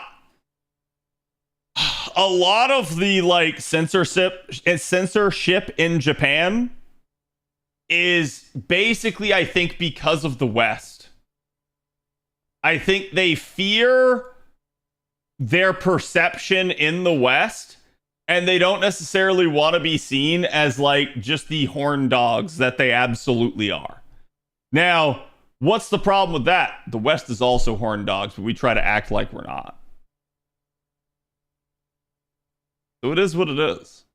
But like, I really don't think stuff like this matters. I think this sort of thing is so tiresome and so stupid. And I think it amounts to a bunch of like men-hating feminists just going around throwing their weight around and saying, you're not allowed to see women because I hate men. And it's like, okay, you know what? Fine. No more chiseled abs. No more like, you know, tree trunk biceps. Not allowed to be shown anywhere.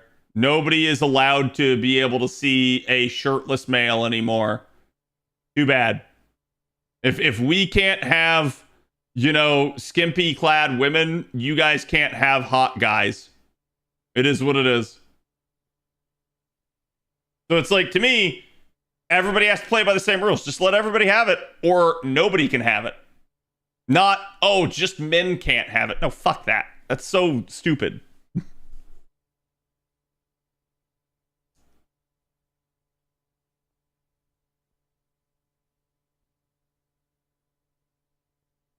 We stayed at their friend's house instead. Oh my god. Fucking prudes. Yeah, I think like this sort of thing like should always be in the eye of the beholder. It should always be the user's choice. Like if you want to slap like a warning on something, go for it. I don't have any problem with like informing people. But if you're going to say they can't do this, okay.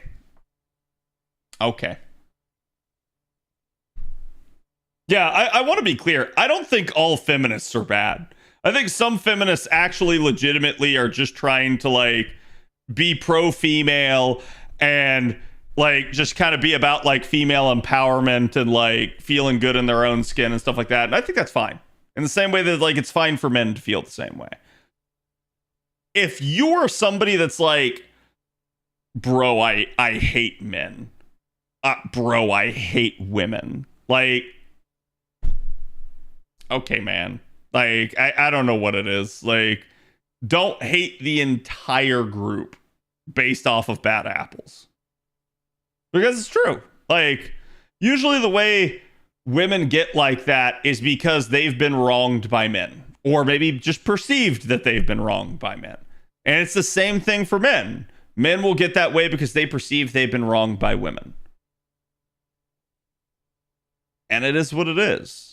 But it doesn't necessarily mean that everybody fits into that same mold. You got to give people chances. Be a bro that hates everything equally, true equality, yeah. Or hate nothing.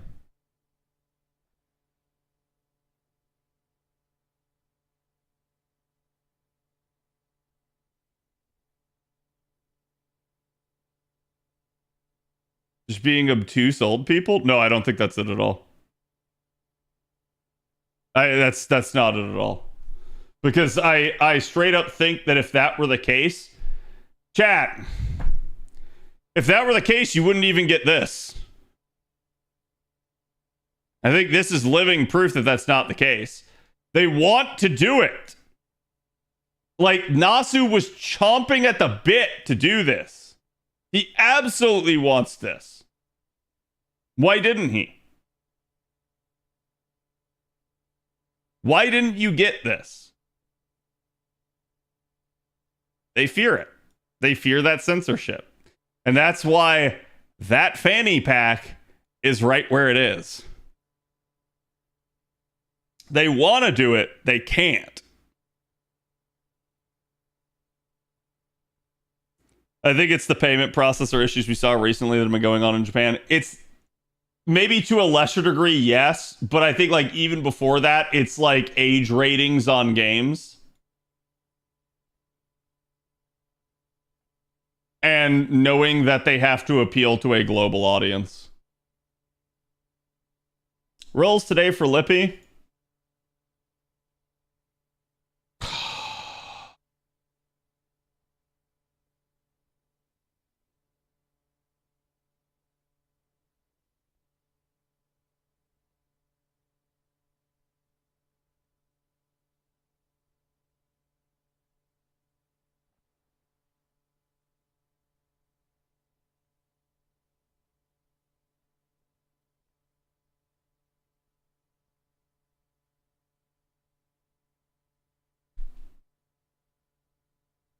What is this filtered to? Holy crap. There we go.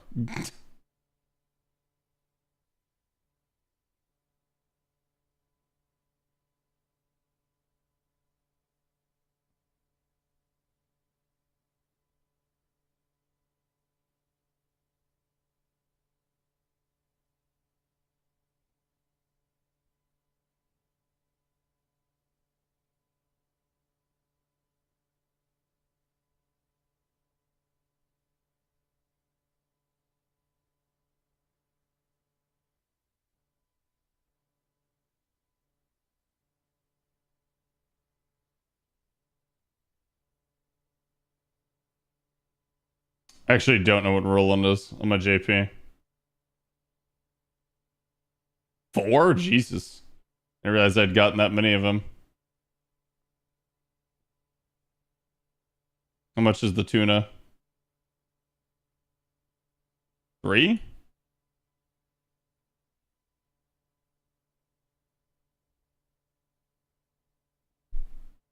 Hajime.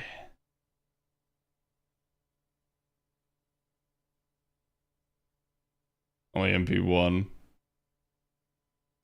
That's a 5. Think that's 1 or 2. How much is Diarmid? 5. How good is Summer Cream? In theory, you don't need her because you should all have welfare Cinderella, but she's very good. And not done as NP interlude? Interesting.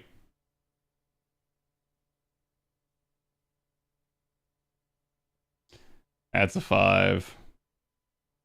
I believe Lancelot's 5. I think he's one of my rare prism givers on this account. Rama's probably like 1 or 2.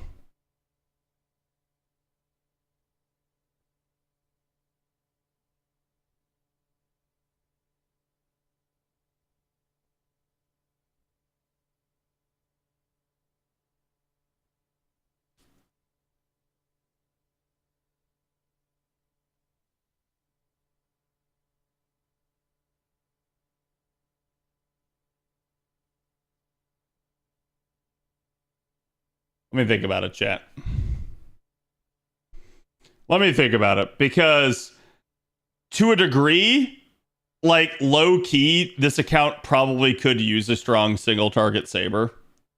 But also, like, I actually do have single target sabers. That's what I was going through as I was trying to remember like who I have. My SSRs are not very strong, but my SRs are. So like kind of like right in between of like, do I actually need it or no? And like low key, I'd kind of be rolling for Kriemhild. You have Draco? That's a good point.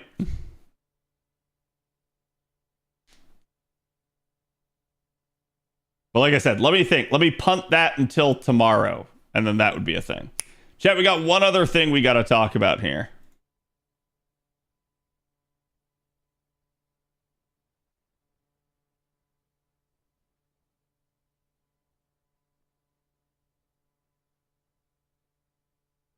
So everyone understood this, right? It's just the scribblings of a madman.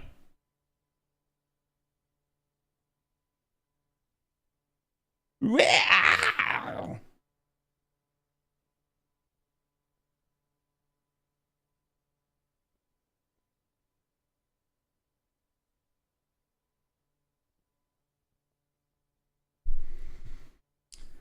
Bonus round.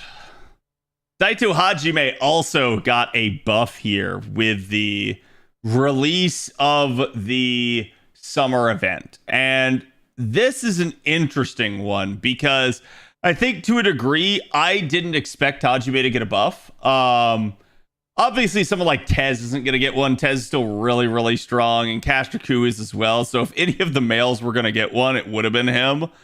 But Hajime's actually been pretty solid as a 4-star unit. He's a really, really good single target Art Saber if you manage to have him. Now, what's interesting about him is basically that he is not always available. So if you haven't rolled, you're not going to have him. But also the fact that he has been usable even in stuff like 90++ content at times. And part of this is just due to Hajime. There's nothing particularly strong about him, but he just has a really solid kit. He's a solid single target looper, and it's allowed him to do some really, really nice stuff. And what they do is they actually come in here and they end up buffing his third skill. So this used to be is increase his own attack for 3 attacks, 3 turns, increase his own critical damage for 3 attacks, 3 turns. And they turned it into a plus version of the skill, which is that now they just got rid of the stupid arbitrary 3 times restriction. Because let's be honest, it wasn't too strong. We have plenty of other units that have self-steroids that are stronger than this. And they're not restricted to a times usage. In fact, even amongst the low stars, you could still find something this strong and not have it restricted. So they get rid of that restriction, which I think is a good change. I think seeing the times restrictions on skills, unless it's a truly unique and super powerful buff, I really just don't feel that the devs need to do that. And from there, they end up increasing and giving him this new niche of chaotic alignment power mod damage. So he gets 30% extra chaotic alignment damage.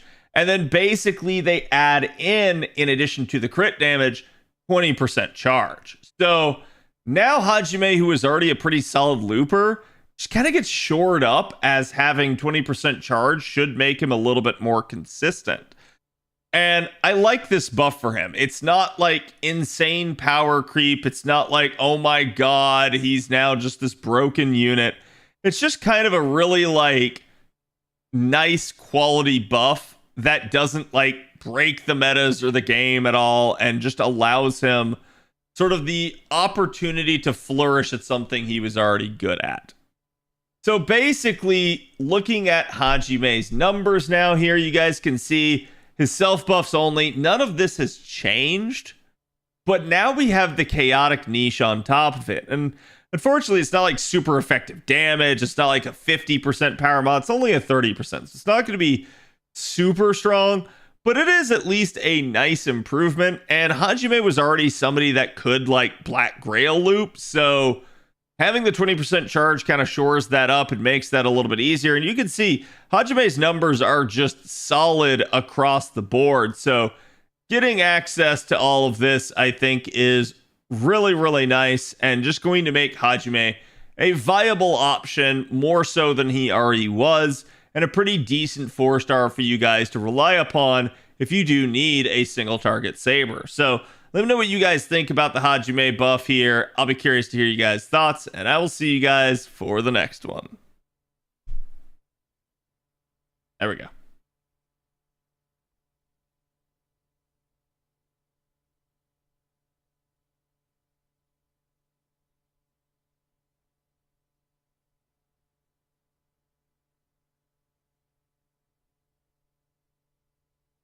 Wish Hajime was perm. I wish he was too. He's a very, very solid unit. Like, the fact, I don't remember if he's story locked or limited. I believe he's limited, but like, oh yeah, there you go. It says it right there. Like, he has been somebody that has been really just like solid whenever he has the opportunity to be used. And I've seen numerous accounts crutch on him where like they got Hajime. They didn't have one of the other like single target sabers like the Trung sisters or like Benny Enma or Dio Scurry, and they had to use Hajime, and it worked, and it worked well. And like, I've always been surprised at how well he performs, even in the face of things like Hoku Saber and some of the other like 4-star single target sabers. So how do you think he compares to Yagyu now? Yagyu's not bad. Yagyu's a lot better now with his NP interlude and stuff, but I think Yagyu is always going to be limited by his like single turn duration skills. That is easily the like biggest problem that he has going forward.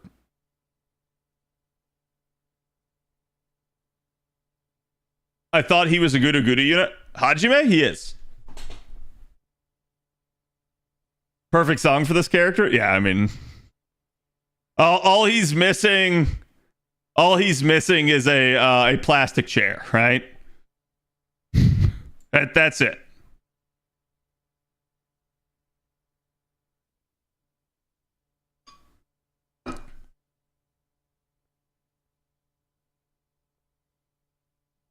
Hey, what's the argument going on over porn games and visual novels? I like, just to make my stance clear in case this is about anything I said, is like, I'm not saying like everything has to be like sex turned up to 11 and everything like that. Just that like I find blatantly attempting to censor it to be rather dumb, and that like all you need is appropriate ratings and stuff and warnings, and then you just let people decide. Although I do also think that, to a degree, advertisers shying away from anything risque is also kind of weird, because I don't think anybody actually cares.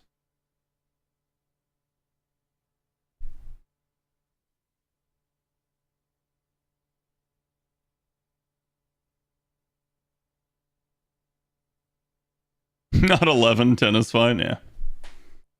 Those people don't even know that Fate started as an arrow guy. Yeah, I mean, like, I assume that at least from what everything I've heard over the years, is that it's like, that wasn't their original intention, but they kind of had to add those scenes in order to, like, help it sell and get attention on it. And to a degree, if it worked, it worked.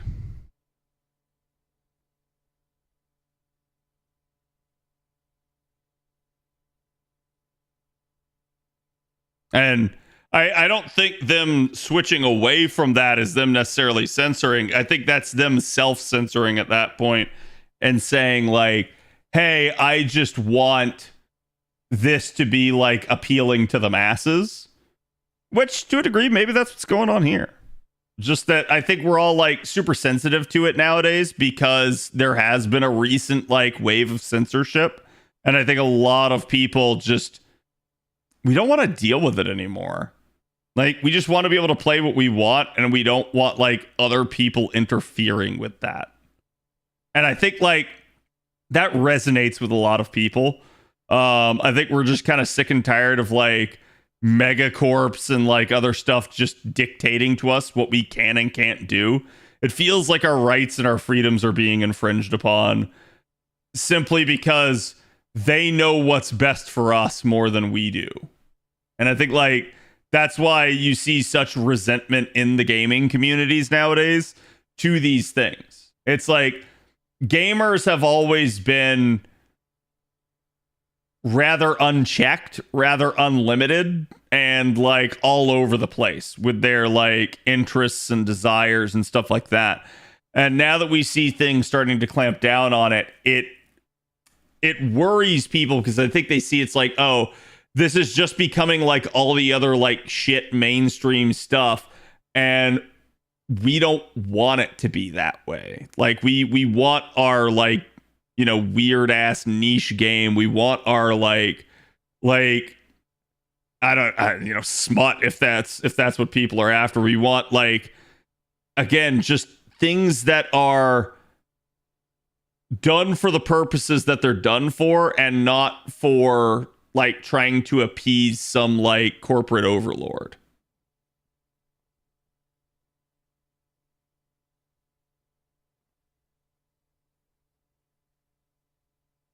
Not too keen on the hunting quest on today?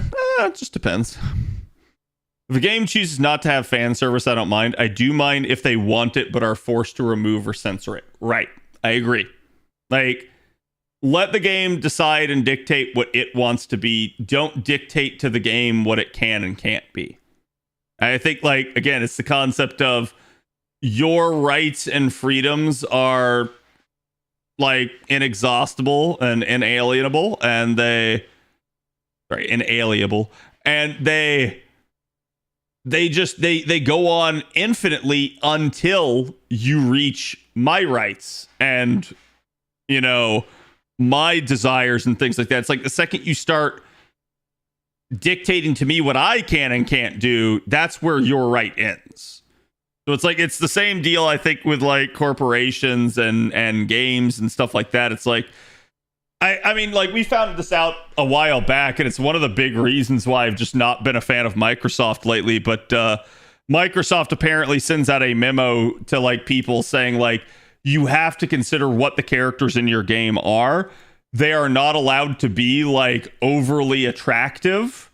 They are not allowed to like not have diversity and stuff like that. And I'm like, chat, when you force these things down people's throats, it doesn't make a good game.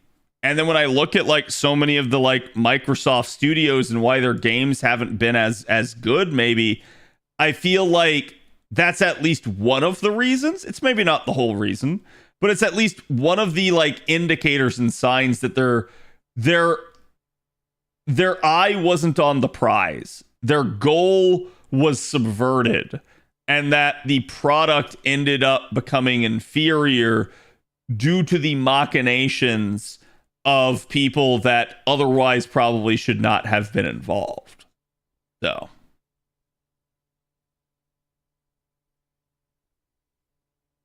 they're forcing their viewpoints on the companies. Listen, to be fair, isn't everybody an activist to a degree? And I'm not saying this as a sense of like, oh my God, we're all such like polarized, like crazy individuals. But no, I mean, like, everybody to a degree feels strongly about stuff that they're passionate about. My stance is simply that, like, you shouldn't be going into an industry or creating a game in which you just feel like isn't you. Like, for instance, and I heard this, and I don't know how true it is, but apparently, like, 343 Studios recently rebranded. They became Halo Studios now, and they're going to switch to making Halo stuff on Unreal Engine. All of that's fine, but none of that is really the reason why the Halo games have struggled over the years. Meanwhile, I heard that like one of the higher ups that they've hired has an anti-gun stance, and they don't like the glorification of guns. And I'm like,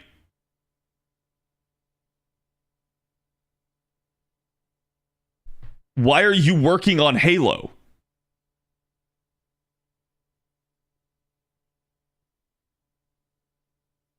Like, I'm sorry, that sounds like every Halo game from now on is gonna suck. What's Halo about? Shooting things. Oh, but I don't like guns. I don't like glorifying them. That's fine. You can have that viewpoint. Just don't work on that game. Go work somewhere else. Do something different. Like, when I hear shit like that, I just go like, yeah, man, yeah, I agree. It's like the company's run by idiots. And to a degree, chat, I think that's how some of this ends up the way that it does, right? I think it's like, basically it's like, oh, we have a script, and that script is meant to be written about like this male character, but then the person that we put in charge of the script is like a staunch feminist that hates men. No, that's a bad idea. I don't know how else to say that. Like, of course that's gonna have negative repercussions. It's gonna come out in the script that they write. They're gonna like reduce the prominence of that character. They're going to, basically replace them. And we've seen this time and time again. Like literally the Devil May Cry series had this exact issue where Dante ends up becoming second fiddle. And every time he's about to do something where he could succeed, he instead gets like one-upped, captured, thrown in the back of a van, and doesn't actually get to be part of the show. And it's like, the show is about Dante. And you're replacing Dante with this new female character. And I say new, she's technically part of the series, right? It's Lady is who he's getting replaced by. And it's like, Lady being there, being strong, independent, and like a reliable character is fine. She can be a main character alongside him. Replacing him is the problem. Whoever wrote that script should be fired. It was god awful. Like the first 3 to 4 episodes of the show were fine. After that, Chad, I haven't even really played the Devil May Cry games, and it made me angry. Because I was hoping that the show was going to be good. I was like, hey, maybe this will make me get into the Devil May Cry games. And ironically enough, it did. Made me get into it because I was like, that story was so shit. I want to actually play the game and experience the way it's meant to be. But yeah, I look at that and go like, why? Why are you doing that? Like Witcher? I wouldn't say like The Witcher, because I think at least, well, hold on. Do you mean the show or do you mean the games? Because in the show, I completely agree with you. In the games, Geralt has had numerous games now and is kind of passing the torch. I think that's fine. I don't think that's like they're killing off Geralt just to kill off Geralt. The show, though, oh my god, yeah, the show, it's like by season 3, there is no Geralt. My friend was pissed off about the DMC anime. Yeah. Like what they did to She-Ra, Princess of Power. That I don't know. I haven't seen that one, but I do know they did the He-Man remake, and they basically emasculated He-Man. They did this whole thing where He-Man's so weak and pathetic, he's not allowed to go on the adventure. Meanwhile, all the women have to go, and they have to find something to save him. And that's when I stopped watching the show. Because it was not a temporary gimmick. It for one episode. This was no, this is the plot of the show. And I basically went the show is called He-Man. It's about He-Man. What do you mean he can't go on the adventure? Shit pissed me off so much, dude. So it's that's my point. It's when you have this subversion of the IP of the main characters, it just pisses me off. I'm not going to say that you can't tell different stories, that you can't take the IP in a different direction, but God almighty, again, if the show is called He-Man, the subject matter should probably be about He-Man for the most part. You can still highlight other characters and do cool stuff, but He-Man.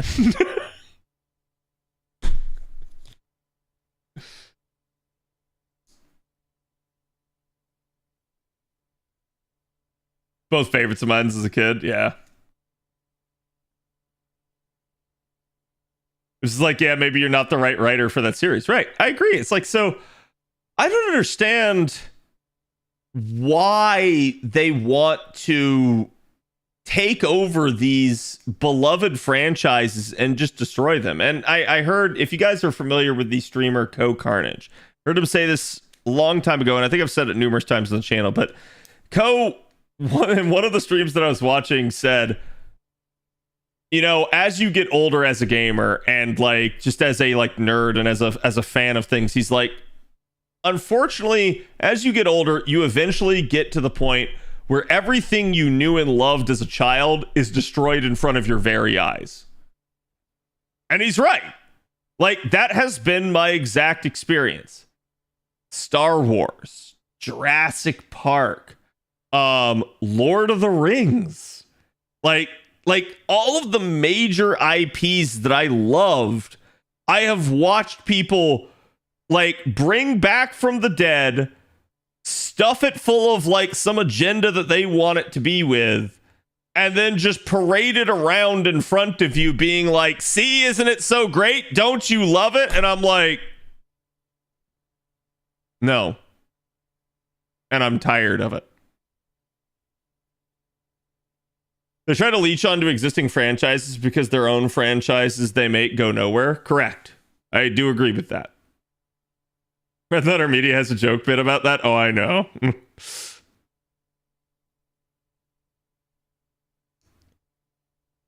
want a good remake? There was the Thundercat reboot, not the shitty attempt to animate Titans Go. The one before that, that was really good. Yeah, I mean, like, honestly, chat, there is and I know this one's kind of controversial, but like, I actually felt like the Fallout show was really good. Yes, like, if you were a fan of like Fallout 1 and 2, there's maybe like some things you didn't like, but I feel like in general, it was made by fans of the series and they actually tried to do it justice. And so I can forgive a lot of that because I actually enjoyed watching the show and it was fun. And I can't wait for the second season of it. As opposed to, like, I'll take that. I'll take an earnest effort that's maybe flawed over, oh my God, what is this travesty that is occurring before my very eyes as people are just, again, like, trying to completely subvert everything that the IP stood for. Nocturne is not as good? No, let me be clear here. Nocturne is fucking awful. The only good episode of Nocturne is the final episode of the first season there. Every episode leading up to that, you're just like, what are you doing?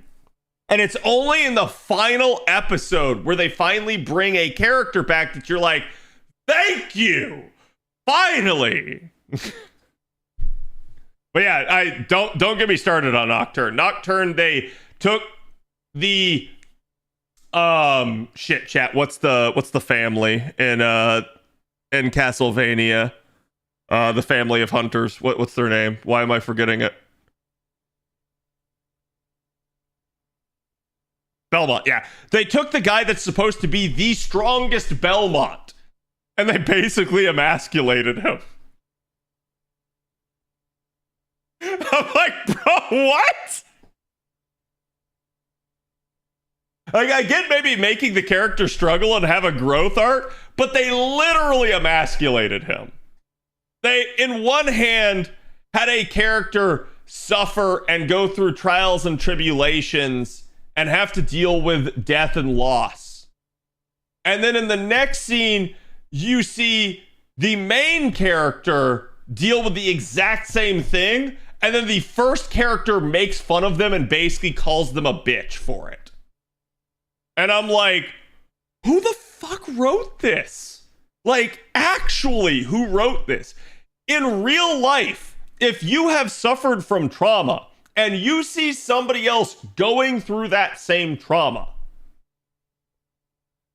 you feel that. You know what that is, and you empathize with them. You don't go, man, he a bitch.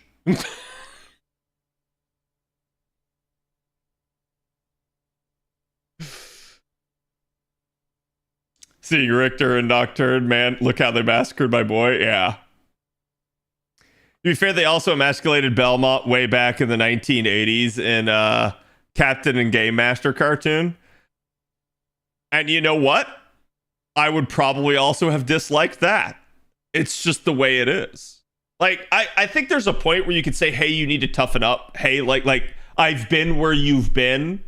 You're gonna have to get through this. You're gonna have to like buckle up and try, right? Like, that's one thing versus just, oh, you're so weak. Why are you this way? Kat, I wanted to ask your opinion on Fujino as a unit. Was thinking of picking her up on the 4-star ticket. Is this because you feel like you need her gameplay wise, or because you really like her character wise? Because gameplay wise, I don't think Fujino's bad, but I also think there are some like maybe more like high octane picks you can go with.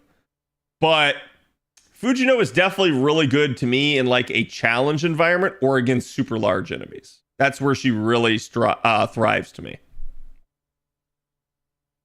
Which Castlevania are we talking about? The Nocturne show. I like her from Garden of Sinners. Yeah, if that's the case, go for it. She's still fine. She's still a really good archer.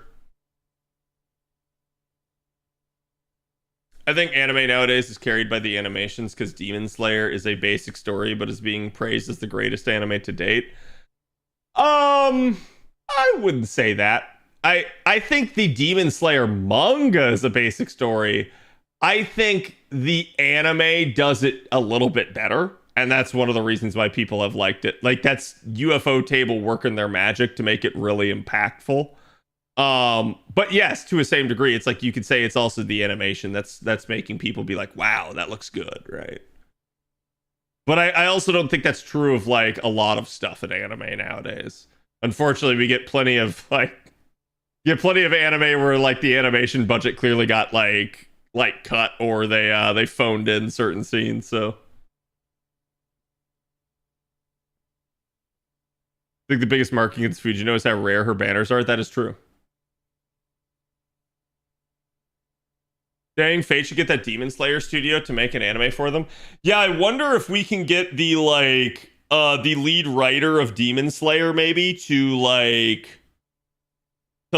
suggest Fate as an option for like what they could animate next. That would be amazing if that could happen.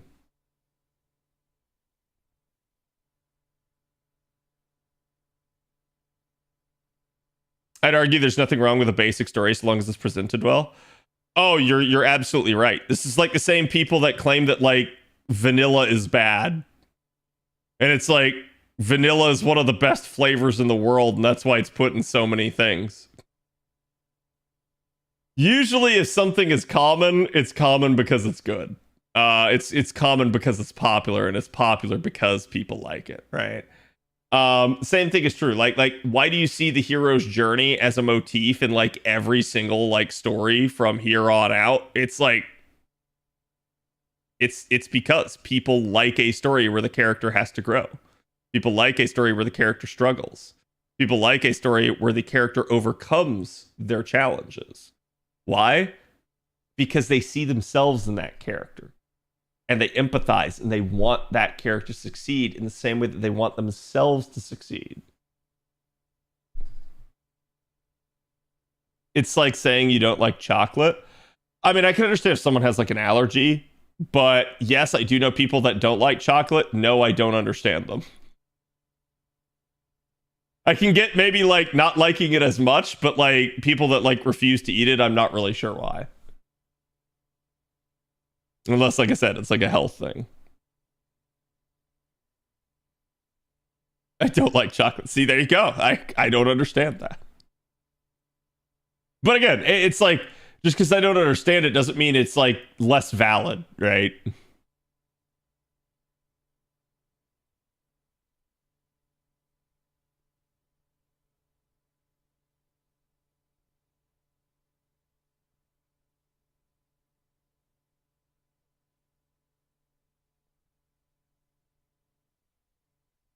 Yeah, I've heard some weird stuff like that, Ahado. One of my buddies is telling me that.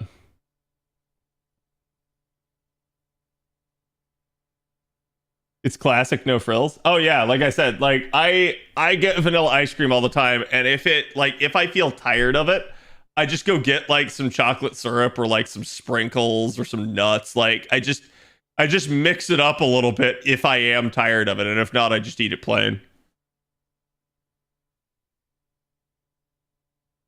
I'm a vanilla type of guy. Anyways, it is 11. Yeah, we'll be back tomorrow.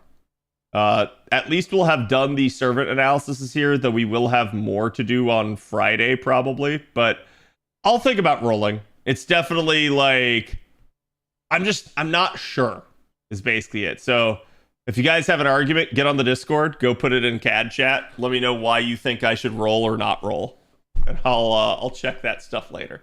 Anyways, thank you guys for watching. Let me see who is on, who I can give some love to.